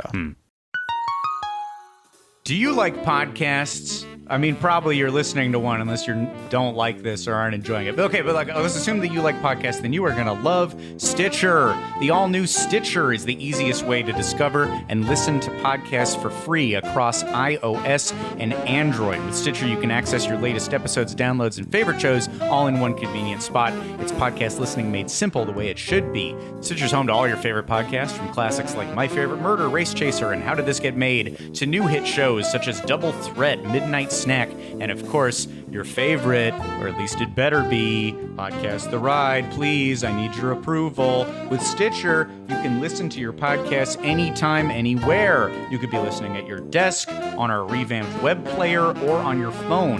Podcast The Ride has never sounded better, so give the all-new Stitcher a try. Download it in the App Store or at stitcherapp.com/ride. Where do we go from here? We were in that screen land, lots of future visions and Buck Rogers-y stuff. Yeah, there's the version of the future. The next two scenes are both kind of neon wirework scenes, which are really art movie concept album-y, and apparently were put in as a cost-cutting measure, but I think are so cool to look at. There's the movies, popular culture kind of movie versions of the future, and then there's the neon, like modern, non-1950s view of the future. Mm-hmm. Yeah. I mean, you could definitely, obviously these are videos, and my memory isn't so clear of the ride, but yes, as you're saying, you can tell it's not as expensive as robots, but you're watching and you're like, this looks awesome. This looks like a cool, real life Jetsons. Right. Yeah. When do we end up in Omnimax? So the Omnimax is next, and this is right before it is the second of three of kind of transitional colored cloud sequences, which I think work pretty well as a transition, rather than just black, a totally black room. I think that's kind of the lights are synced up to the talking. Oh, that's right. Yeah. The 1950s, there's a great dialogue exchange about wow, we thought the 1950s, that version of the future is pretty out there. And then the grandmother again says well, we all wanted to have some fun. Everyone keeps bringing up fun in this ride. which is very funny to me. These lines again have not lasted like the Carousel of Progress. I assume just because it's not as long. Mm-hmm. But they didn't stick with me even as much as they did with you. Were you listening for the old people talking and writing down, or was that just something that struck you? It just struck me after a few viewings of like, this is very funny. The naturalism they tried to make this the way they tried to do this dialogue. It is funny because I guess what you're illustrating is they're still sort of playing on the old trope of like the husband and wife hate each other. They're going to be passive aggressive. They're not applying sort of the like Star Trek: The Next Generation's concept. Gene Roddenberry's concept of the future was that by and large humans had resolved their interpersonal conflicts. Right. He was talking about like, you know, they're really just trying to like go about the universe and try to deal with problems that come in contact with. But the Disney futurism was still like, well, the husband and wife are passive aggressive and they cut each other down, and that's just how it always will be. So they were still going with an old school like sitcom way of approaching their future characters. It's optimistic, but you got to get a little Lockhorns in there for mom and dad to laugh. You know, are the Lockhorns represented in Toon Lagoon? That is a great question. I could be wrong. Are they King Feature Syndicate? Well, I'll have to look that up. Otherwise, I won't get to sleep tonight. So from the cloud sequence, then you hit the Omnimax screen sequence. Mm-hmm. We see some DNA chains, which was like a pretty new thing. I don't think we were too DNA aware at that point. Yes. That all looks cool. Had to be computer rendered.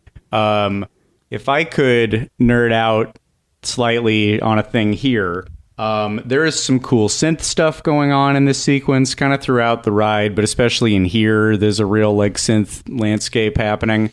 And I was like, I wonder if I could figure out who did it. I wonder if I could look it up. I looked it up. It's a guy named Michael Boddicker. Michael Boddicker is one of my favorite names that you see in albums, liner notes all the time. I was so excited to see his name. He's a Thriller guy. He's all over Thriller. He's on all my favorite stuff, which is like Michael McDonald and George Benson and Al Jarreau. We Are the World. I think the big synthy part of We Are the World is him. Wow. He did the score for Buckaroo Banzai. So that's a cool one. Plays on Greatest Love of All by Whitney Houston. Mainly was very excited to see Michael Boddicker's name because on Main Street Electrical Parade, we talked about my thing, Lords of Synth.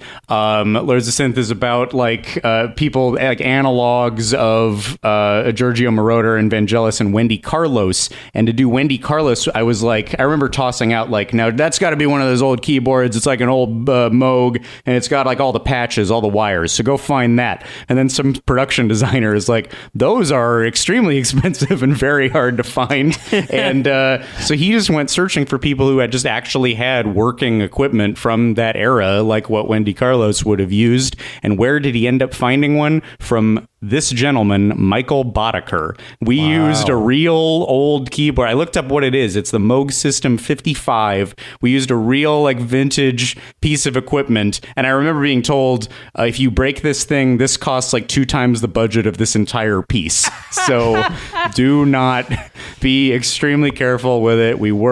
I didn't know till after we shot it that this is from the collection of this guy who played on Thriller. I'm 80% sure he played the creepy, awesome, evocative synths that play while you're waiting for Captain EO, like outside. Like there's all this like ambient stuff at the beginning.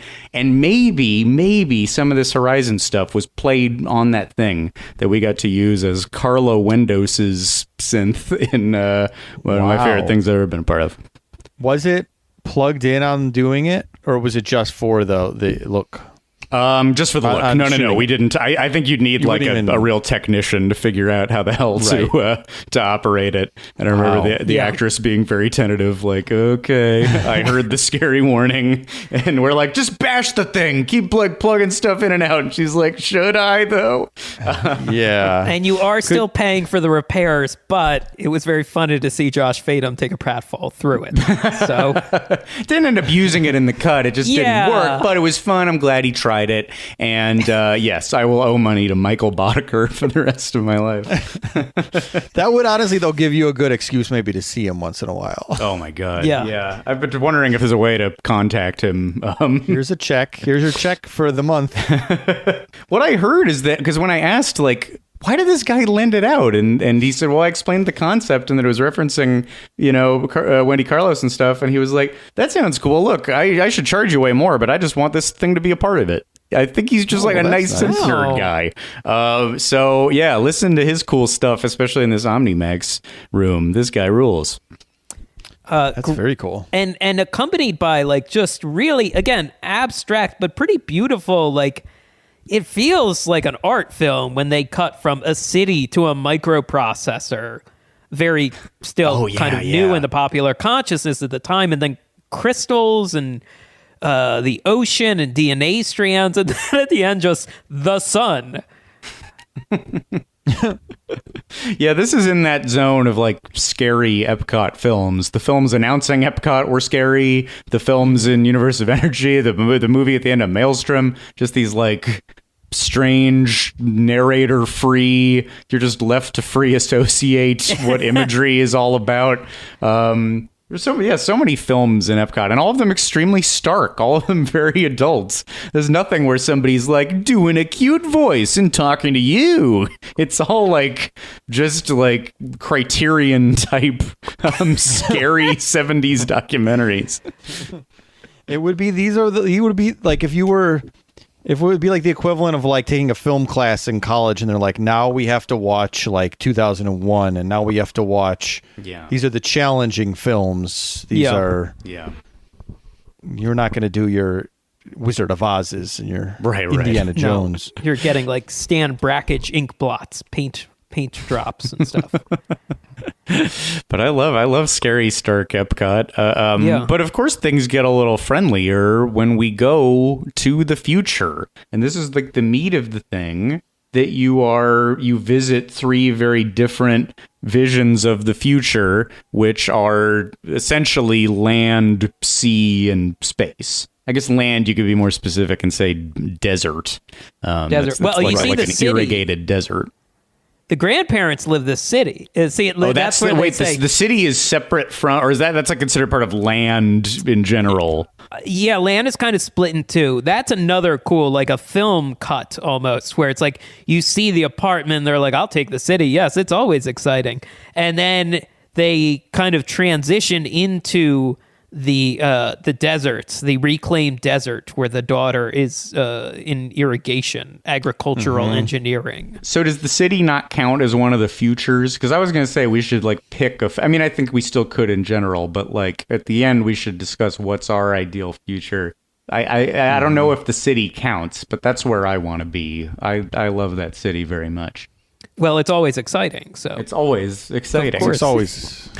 If I pull up this, and listener, forgive me, but we'll describe it. Triangular buildings with weird, like, orby things coming out of them, fountains out front, perpetual dusk, like this beautiful pink dusk. I want to be here so very much. It's like there's buildings that look like the Studio 54 logo, essentially. I mean, I think this picture I literally did send to somebody involved in Moonbeam City. I think we were chasing this vibe where it's always pink dusk, or this orange one too. Like, I have nothing productive to say. I just love these places so much, and I want to be in that apartment. I want to be. I want to be where that Carousel of Progress guy is, wearing his jumpsuit. I want to be playing his orb keyboard, his weird light up nonsensical instrument. I love this world so much. Yeah, I feel like it's an aesthetic that kind of never goes out of style. And one thing I saw mentioned in the genesis of Horizons is that people's visions of the future had kind of matured a little in popular culture. You know, you had Blade Runner, you had Alien, you know, and very grim and grimy. And this kind of marries the two of like a mature version of the future, but it is hopeful. It is optimistic, you know? Yeah. And realistic. Yeah. Seems real. It still seems realistic. Yeah, it's not so well. It's all like based in current technology. It's all like, you know, several steps beyond technology that we have, like the irrigation machines. I guess that's a lot of steps beyond, but I guess that's kind of one of the most striking parts of the ride is this fields that's being plowed by these giant machines that feel like they like if reprogrammed in a wrong Skynet-y way could do a lot of damage. These feel like War of the Worlds a little bit, but they're friendly. They harvest oranges for us. Yeah, they're fine. I mean, they're not as cute as the dishwashing robot, but yeah, they're friendly, I think. For now. I mean, I was just reading an article. There was a climate scientist that was very alarmist, saying that we're already past the point of no return as far as climate change. I've seen now other people say that's not completely true. We can always turn it around. But he was saying that there needs to be like massive machines built to pull carbon out of the air. Right. Yeah. We'll figure those out, right? We're going to get them. Yeah. Which, I mean, humanity in general is like, you know, how I was in college. Like, I put everything off till the last minute. Like a lot of as we people saw with the virus, and we saw how well that went. Yeah. So maybe we'll build these giant machines to pull carbon out of the atmosphere like a couple weeks before the planet dies. And just like college Mike Carlson, we knew about the problems for a very long time because reclaiming the desert for like lush green space, crops, desalinization of salt water to make it consumable or usable in crops. The people have been thinking about that for hundreds, if not thousands of years at this point. Oh, yeah. And we had to. Forget about it. There's this guy. So Mark Zuckerberg broke the world. And then, we'll get to the desalinization, But yeah, I mean, there's no...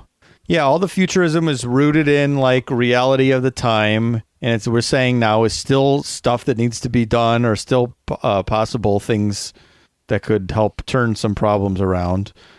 I'm trying to think, was there anything in here? Like, they didn't forecast everything. They didn't forecast, like, celebrities going to Swedish clinics to get teenage blood to stay alive longer. Like, I assume what Quincy Jones is doing. They forecasted, like, pluots, like the lemon orange, like, creations in this ride, Oh, wait, yeah. Now, hang on. This is something I never caught, and I copy-pasted this big stretch. By the way, this world that we're talking about is Mesa Verde. That's the land world, which, of course, oddly is a recurring location in Better Call Saul. So Horizons used it first. Disney get suing. But yeah, Mesa Verde world, and we're dealing with irrigation. One of the characters in it we follow is like a farming person, and there's a shelf that you see that's a bunch of fruits, and I never put it together that they are weird hybrid fruits of fruits that we have. Let me see. There's ivy that you look at, but it's not a regular ivy. It's called circuit egg ivy. I don't understand that one. Pepcumbers. I guess that one's pretty clear, and I liked saying the word. Flavor grapes. Well, now that's just So you're just going to show me regular grapes, but tell me that this one tastes like a lemon and this one's a kumquat? I mean, that's lazy naming. I think the idea is sound. Yeah, yes. But the texture and experience of eating a grape is good, and I would be interested to try different flavors.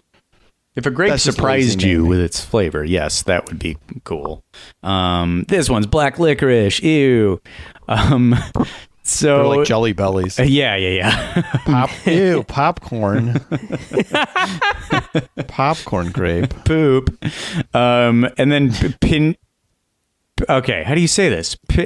I guess it'd be pinanas. Pinanas, yeah. Or pineapples. That's got to be delicious. That kicks ass. Yeah, I would. I mean, that'd be one a of good those drink every for sure. day. Yeah. And loranges, limes and orange. Also Lauren Michaels' own oranges. Oranges.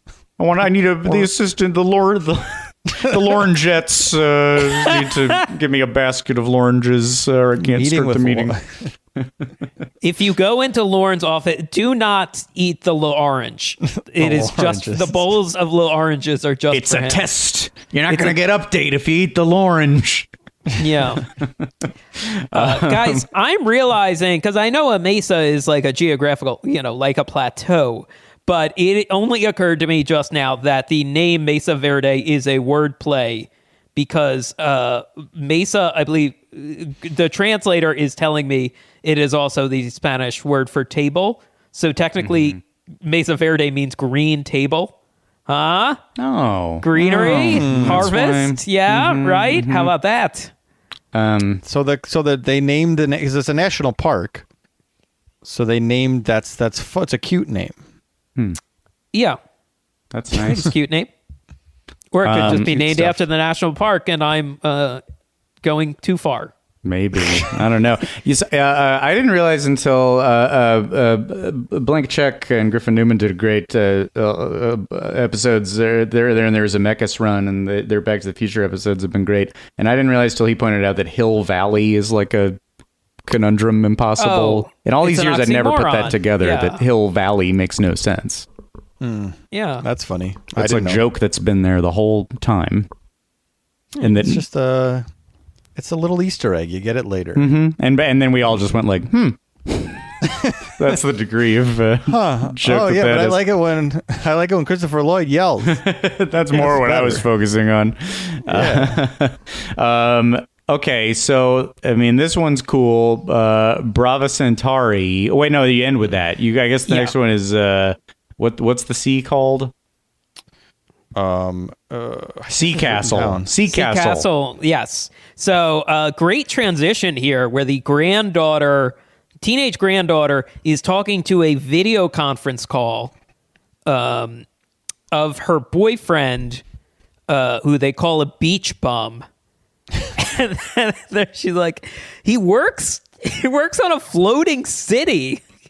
And then it cuts to the other angle where there's an animatronic boyfriend and the video girlfriend. I believe the boyfriend in the video is a young Tom Fitzgerald, one of the lead Imagineers on this ride. Yeah, I guess so. I threw it out to a friend of the show, Bugman Buzz, because I know he shares my fondness for like Epcot attractions being weird and scary, and just like being up at night and exploring these claustrophobic spaces. And I was just like, what is his main thing with Horizons? Because I know he's got to have one. And he said that there would be that you see characters as on a video screen as real human beings and then as robots is so clever and so like also like off-putting and upsetting a little bit, and like when you take each individual side of it, that you're watching a robot whose boyfriend is a real man, and then you switch it and it's the other way. And he was like, yeah, who are these actors? Like, has anyone tracked them down? So interesting finding out that one of them wrote the ride, and the other one apparently, I had her IMDb up. Her name is Corinne Cook. And she has some fun credits, including that she is in a movie called Malibu Hot Summer, which has also been released as Sizzle Beach USA. And this is one of the first, maybe the first film credit of Kevin Costner.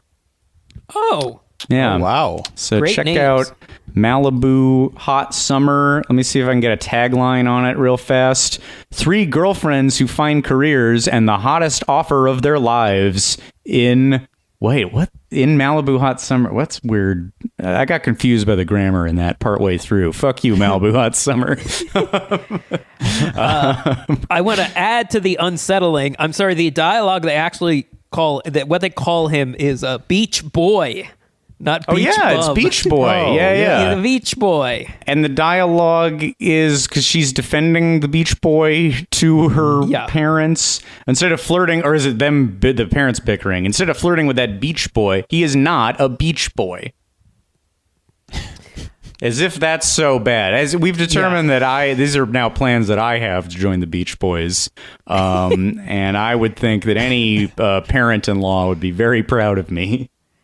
Yeah. And like this is another where they're like sort of just going with the past, because in 2080, obviously the Beach Boys will still be touring in 2080, and I'm going to be the most like tangible original member. Like I'm Right, propped you will up by robotics. Like he actually did meet Mike Love right before he died, so he counts. He's the one with the most legitimacy. You look like, of course, the Emperor on Exegol. You have a Kuka arm behind you. And puppeted to sort of tap a keyboard and play Kokomo 2070, the update that we did. The concerts are now only real vibrations. You can't hear it. It's just you're hearing them like on these low tones. Yeah. You have to be a precog. You have to be in the precog tubes to experience. You got to be in the tubes, and you will be on the floating city, but it is not the beautiful utopia of this floating city. It is called an atoll. Oh yes, the Plagued future. by smokers. Floating atolls. Floating. The Deacon and his posse of Beach Boys. He's a marine biologist, and they call him a beach boy. A beach boy. Odd disrespect to that profession. I do. I mean, that's obviously, I feel like that's a thing in the 50s and 60s where your parents would be like, you're good for nothing surfer boyfriend, huh? Oh, what a real loser he is. If he was respectable, he'd be dying in a factory right now.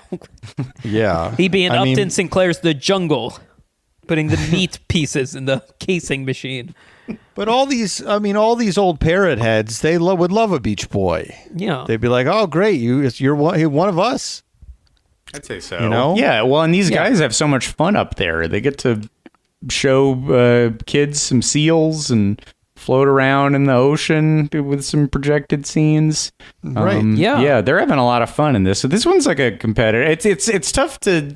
The 3 are all competing for best future. It's hard to determine. I don't know which button I'm going to press at the end.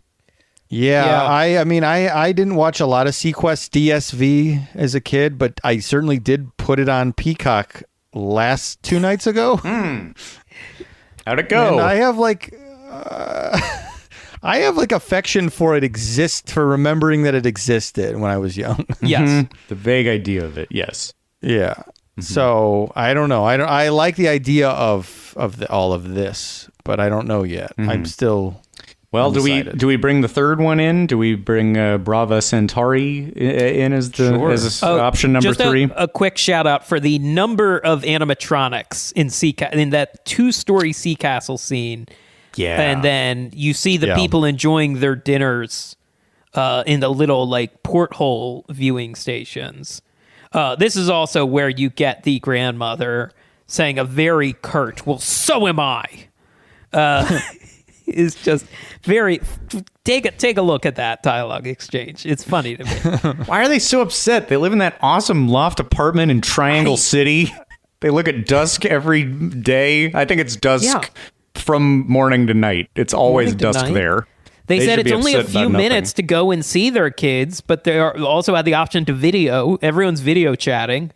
That's a funny thing that where this ends up is like it's a a birthday and people can't be there in person, so they all just project videos of themselves, and that's a future that we have realized. Why, it's been a whole year of virtual birthdays. Isn't it as fun as Horizons? Yeah. Yeah, it is as fun. Wow, Grandma got on the machine. And she's synced up in her singing with Mom, who's off in Seattle. This rules. Just as good. Well, No problem. my son-in-law and his family would choose to live nowhere else, or whatever they say.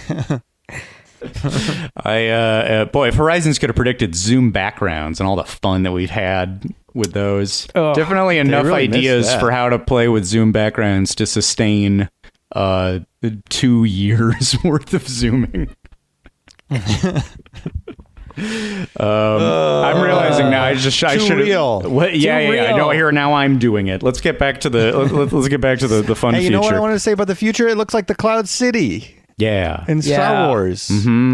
that's neat. That's the place to be. Which is what, and any of these hotels, I think would be more fun than the Star Wars hotel they're building. Oh yeah, Cloud City Hotel. Yes, would be very cool. Yeah, In that tiny little prison cell on the Star Wars hotel. we'll see. We'll go. We'll have to go try it. I'm gonna go. I'm gonna pay $900 a night to go to this hotel. Pay a rent a month of just under a month's rent payment. Yeah. Anyway, For who? Well, $900. ooh, Okay. living in a closet. All right, moving on. So we're in space. We're in Bravo Centauri. Bravo Centauri. Now, just in general, to talk about, we're deciding here, living in space, there was no fantasy I had more, that loomed in my mind than living on the Enterprise as a kid. Mm-hmm. So, this is a little bit more, clinical. Yeah. Approaching it. It's not as fun of a space as Star Trek. But, man, watching this, I'm like, yeah, as a kid, that always felt like the coolest thing. I think I would definitely have picked space as a kid. Yeah. Well, you get to be upside down in this one. You get upside down animatronics in this one. Yes. yeah, the hanging Omnimover setup really adds to the floating through underwater, floating through space. I think really heightens that in a nice way. Also, the going from ocean to there's a little bit of blackness under the ocean, and then little stars show up, and then you're in space. A lot of cool theatrical tricks. Yeah, transitions. Yeah, it's I'm trying to think, and maybe this is unfair to Little Mermaid, but it just it feels like it's doing so much of a better job simulating you going and changing terrain. Yeah. Little Mermaid, you go underwater, and obviously we've talked about that. The original idea was it would feel more like you're floating. But Little Mermaid always, to me, feels like you're just on the Haunted Mansion, Omnimover track for the most part. Right. But this, they went all out, really trying to immerse you and make you feel like you were switching scenery and switching terrain, switching gravity. Mm-hmm. I have a question. Maybe you guys can confirm for me about one of the tricks. In the birthday party scene in space, the video screens, are they animatronics kind of poking out of the video screens? Is that right? Was I imagining that? Or is that a Pepper's ghost? Is that a Pepper's ghost? Yeah, that's a good question. Yeah, because they are coming out of it, essentially. It's hard to tell from a video. Yeah. It's just kind of a funny choice of did this get built first and then they had to resort to filmed footage for the other ones for saving money? I don't know. I do like it. It looks cool. It looks like Pepper's Ghost to me. Yeah. That's my guess, because on the video, and I'm just scrolling here to try to, on this video I'm looking at, it does look like Pepper's Ghost, but I don't know that to be a fact.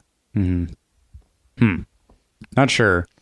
I don't have a lot about the space stuff. It's cool up there. I like seeing people upside down. I like seeing little jumpsuited kids. I guess I wanted to be a jumpsuited kid. I wanted to be like a Bill Mummy. I don't know. Kids in space always have a good time. Yeah, kids in space. I definitely Except for Newt in Aliens. She has a very bad time. Ender's Game. Mm-hmm. Yeah. All right. Kids don't always have a good. Often kids have a horrible time in space. But are you talking from Alien 3, Newt? What happens with what's up with Newt by then? No, 2. Oh, he gets. Well, no, Newt is in Aliens, which is Alien, the second Aliens, and then in between Aliens 2 and 3, he just gets killed off screen. Oh no. Oh, Alien, the third Aliens, it's just like he's dead. But Newt's a girl. Oh yeah, you're right. Sorry. Newt dies. Newt dies in between. I'm forgetting. Right. Okay. The movies, but that happens for sure. Newt dies. Okay. No, I for some reason I haven't seen Alien 3, so I don't know. It's depressing. Well, now I guess we're all right. If we're picking a button, if we're picking a return path, or if you had to live in one of these futures, I guess that's really the question. Do you because now we get these 3 awesome model sequences that are like Star Tours before Star Tours, like the biggest model sets ever built, these shoots that took 2 years. These things are so awesome. These little like minute-long simulator sequences. But what do we choose? If you had to take one of those paths and then live the rest of your life in Mesa Verde or Brava Centauri or Sea Castle, what do we pick? I think I always picked Brava Centauri or Sea Castle. Brava Centauri used in all of the marketing material. I watched an in-room loop from 1992. That little short snippet of spaceflight, I feel like they just got marketing material for years out of that footage. Oh yeah, like disconnecting from the docket and starting to fly through. Yeah. And I was like, I have that footage lodged in my brain, and I could never remember what it was from. And I sometimes I forget it was Horizons. Yeah. Okay. So wait, in the if I'm choosing, is it I'm going to live here for the rest of my life? Is that what the exercise is? Well, I don't know. Maybe you're just picking a button on the ride, if that makes it easier. Okay. Yeah. Yes, that makes it a lot easier.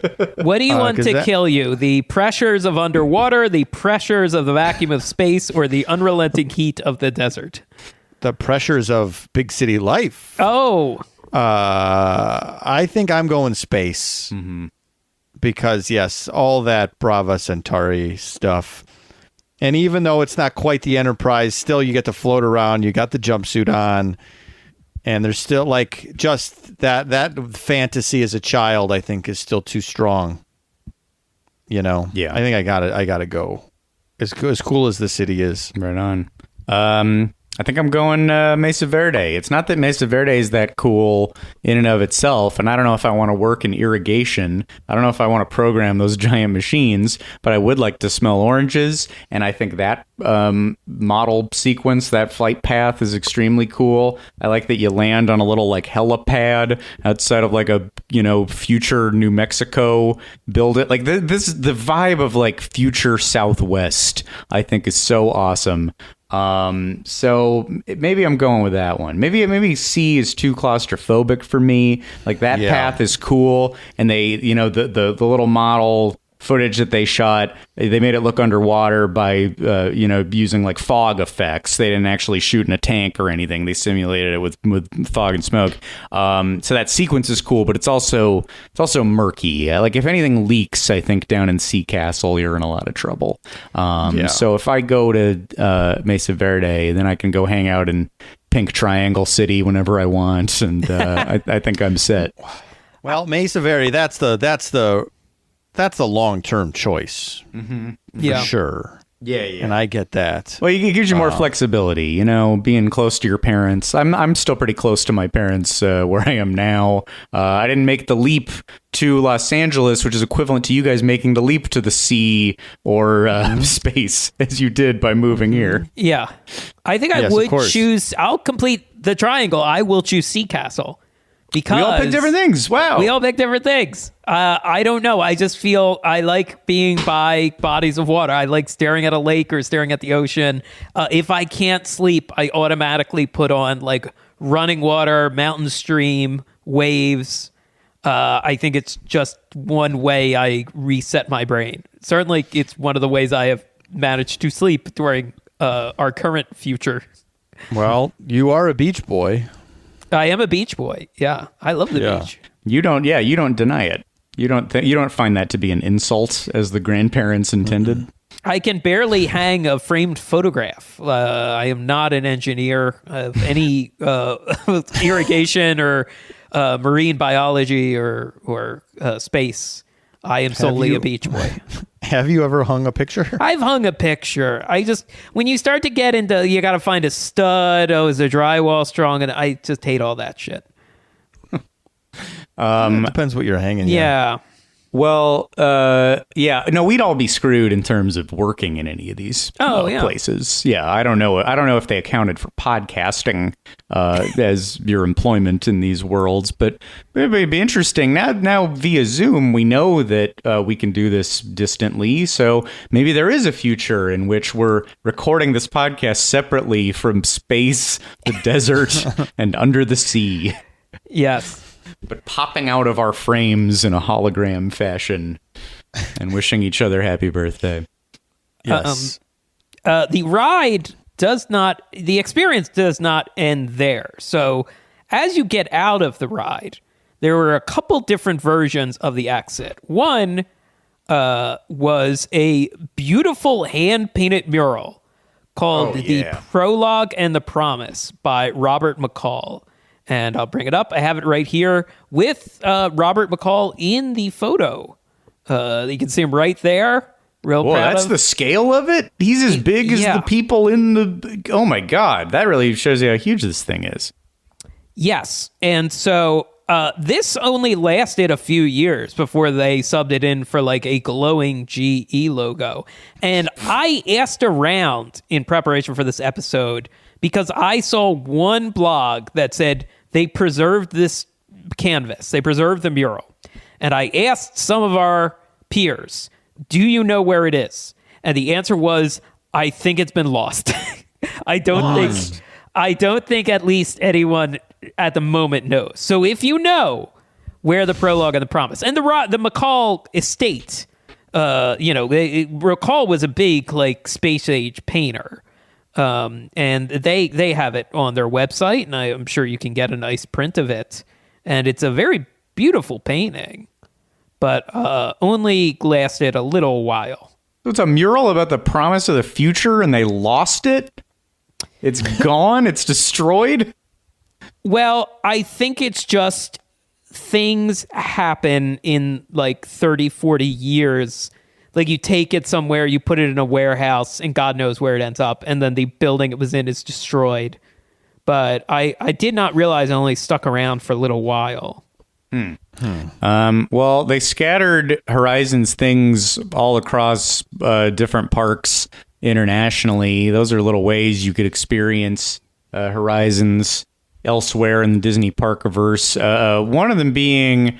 the three amazing model sequences of flying to your future destination are all used or were used at the end of Star Tours in Tokyo Disneyland. I think I mentioned this a little in our episode about the Pan-Galactic Pizza Port, but basically it was like a post-flight thing. You would end Star Tours, then you go up to this bank of monitors and see all of the offerings of these different settings in a big screen called Tour Scan, and there's a little robot telling you about all of them, about desert and space and sea, and that robot was the robot named Dan Android. Which delights me as much now as it did a year ago when we talked about that. So check out the Pan-Galactic Pizza Port on the second gate. A bunch of other things like robot parts and various Horizons odds and ends were all dumped on the France Backlot tour, where they pretended these were props from movies or something instead of a ride that almost fell into a sinkhole. The France Backlot tour, we clearly have to hit it because Disney just put out this video saying, here's what's coming up in the future. And one of them, I forget, I don't know which of you tweeted this, but the concept art of here's Catastrophe Canyon and here's a big Cars truck smiling at a fire. It is the creepiest imagery. Somebody on Twitter said it reminded them of the Everything is Fine dog. Yeah. Finally, the cars can feel pain. The cars can scream. That was Jason tweeting that. I figure, it's even in Jason's voice. I like that. But that Fred's Backlot tour, what a bizarre mess.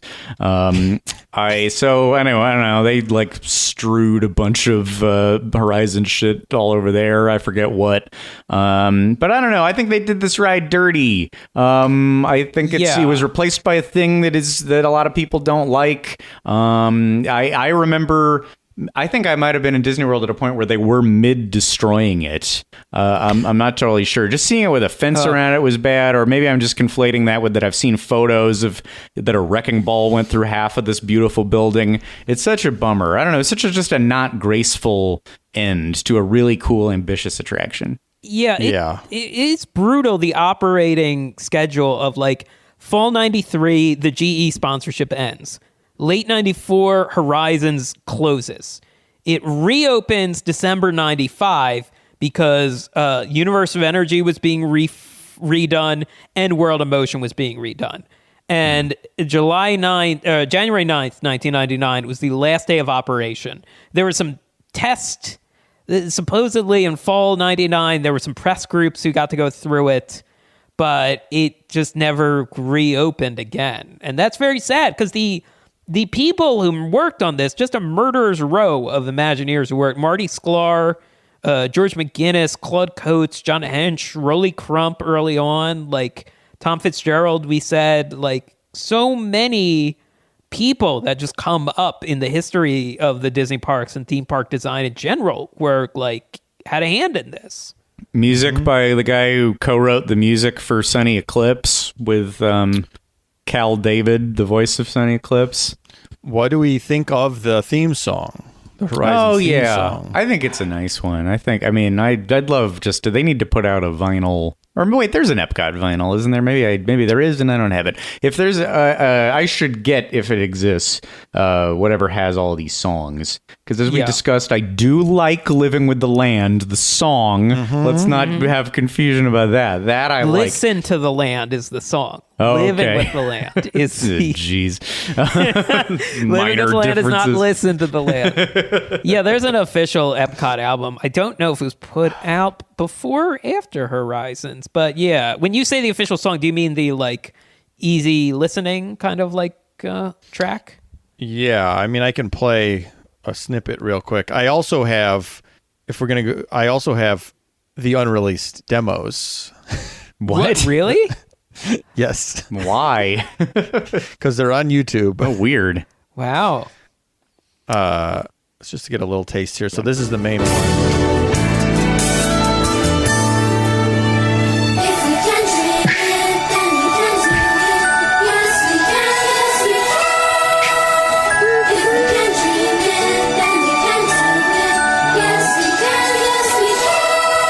I think I'd like it if it had no children on it.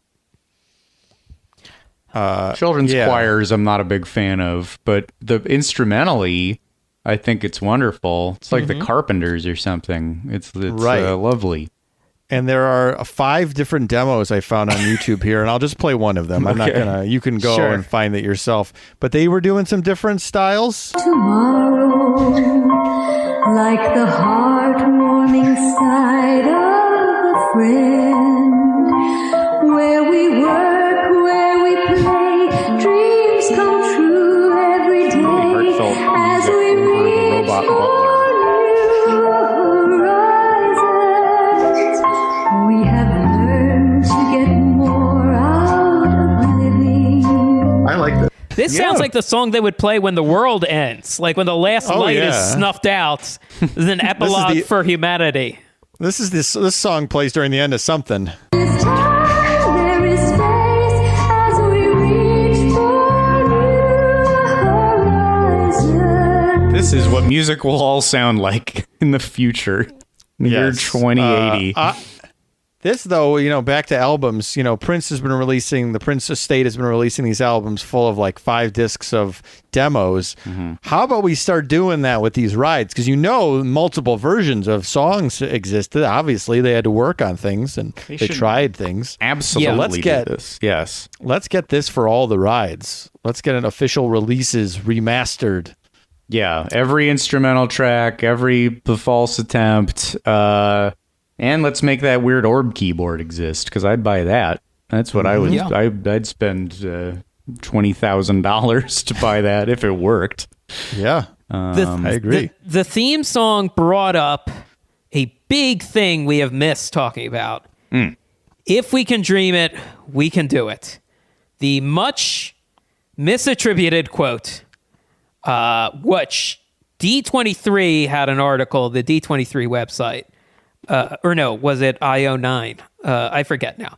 This has been confirmed over the years as all these guys start to age, and like no one is telling the like really good dirt stories yet, but everyone is calling their shots of like, that was me. And Tom Fitzgerald says, I'm familiar with that phrase. I wrote it. Now, why is this an object of fuck you? I thought of dream it, do it. Because it is often credited to Walt Disney. Right. And for years I thought Marty Sklar wrote it. But yeah, I think Fitzgerald, one of the former Gawker Gizmodo sites had here are fake Walt Disney quotes, and here is the actual context for these quotes. And that was one of them. You when you say fake, you mean ones that people think are him, not the game I played a couple of years ago with everyone and I made up generic quotes. Yes, ones, but they are similar. Of like, with sure. With the power of imagination, even a poor man can be rich. Like it's like Walt did not say this. Fuck you. I thought of the world has room for all of the magic we could ever imagine. Give me some fucking respect. Very important phrase. Yeah. So that is a thing. Also, I did not see the video for this, but it appears like much of early Epcot, there was a grand opening ceremony with a lot of people in white jumpsuits, and you love to see it. Yeah. Holding big future tennis rackets with an Epcot logo as the net. This looks like a hell of a party. Wonderful. I think I thought of a good way to go out with these quotes, and just thinking about like the futurism of Walt Disney or Tom Fitzgerald, and the hope and these visionaries who created and inspired this very hopeful ride, and to combine that with the visionaries that we actually ended up with. I'm right now going to share my screen. I'm going to go to Elon Musk's Twitter, and let's go round robin, and all three of us say one of the last thing. If it's just a retweet, it's not going to work. But let's just find like the last coherent things that he's tweeted and say them in the most Walt Disney-esque fashion that we can. And this will be a beacon to the future of now, to the future of 2020, not to the horizon's future. Right. Let's see. And I haven't screened these, so this might not work. I don't know. I think it's going to work great. All right. There's a saying that I often think. I stop and think to myself, and it's this: Tesla holiday software release is fire. 2 fire emojis. I guess I'll go next. Well, there's something I always would say. Cobra Kai is a deep cut. And this next one's confusing. I wonder if there's a more clean. Yeah, let me try to find one for you. It's hard to vocalize the galaxy brain. No. Yeah, and now he's just been tweeting about the launch. Oh no, here I should just keep trying to find one because he got a positive COVID test. Oh, that's right. Or 2 positive COVID tests, 2 negative. Wait, yes. Wait, what did he tweet about the? That's what we close on. He's been tweeting. He's been trying to like debunk COVID. he's on a mission for months to debunk. Okay. Then here's what I'm going to do. Here, Jason, you should close it out. Will you just look up whatever he tweeted about having COVID? And in the meantime, I will say our final things. You survived podcast The Ride, Horizons Edition. I hope you feel nice and hopeful. And if you do, share some of that hope by interacting with us. You can choose between the three choices of Twitter, Instagram, or Facebook. And also be sure to check out 3 bonus episodes every month at the podcast The Ride, The Second Gate at patreon.com/podcast The Ride. Did you find anything? I don't know if you have a phone or a computer handy. I didn't mean to just command you there, Jason. No, I got it. Okay, great. So in the words of our great futurists of today. Let me set this up a little like they would in the style of The Ride. Yeah. Well, these futures might seem far out, but they are possible with the power of imagination and progress. And something extremely bogus is going on. Was tested for COVID 4 times today. 2 tests came back negative, 2 came back positive. Same machine, same test, same nurse. Rapid antigen test from BD. If you can dream it, yes, you can do it. Yes, you can. Goodbye, folks. Forever Dog. This has been a Forever Dog production. Executive produced by Mike Carlson, Jason Sheridan, Scott Gairdner, Brett Boehm, Joe Cilio, and Alex Ramsey. For more original podcasts, please visit foreverdogpodcasts.com and subscribe to our shows on Apple Podcasts, Spotify, or wherever you get your podcasts. Keep up with the latest Forever Dog news by following us on Twitter and Instagram @ForeverDogTeam and liking our page on Facebook.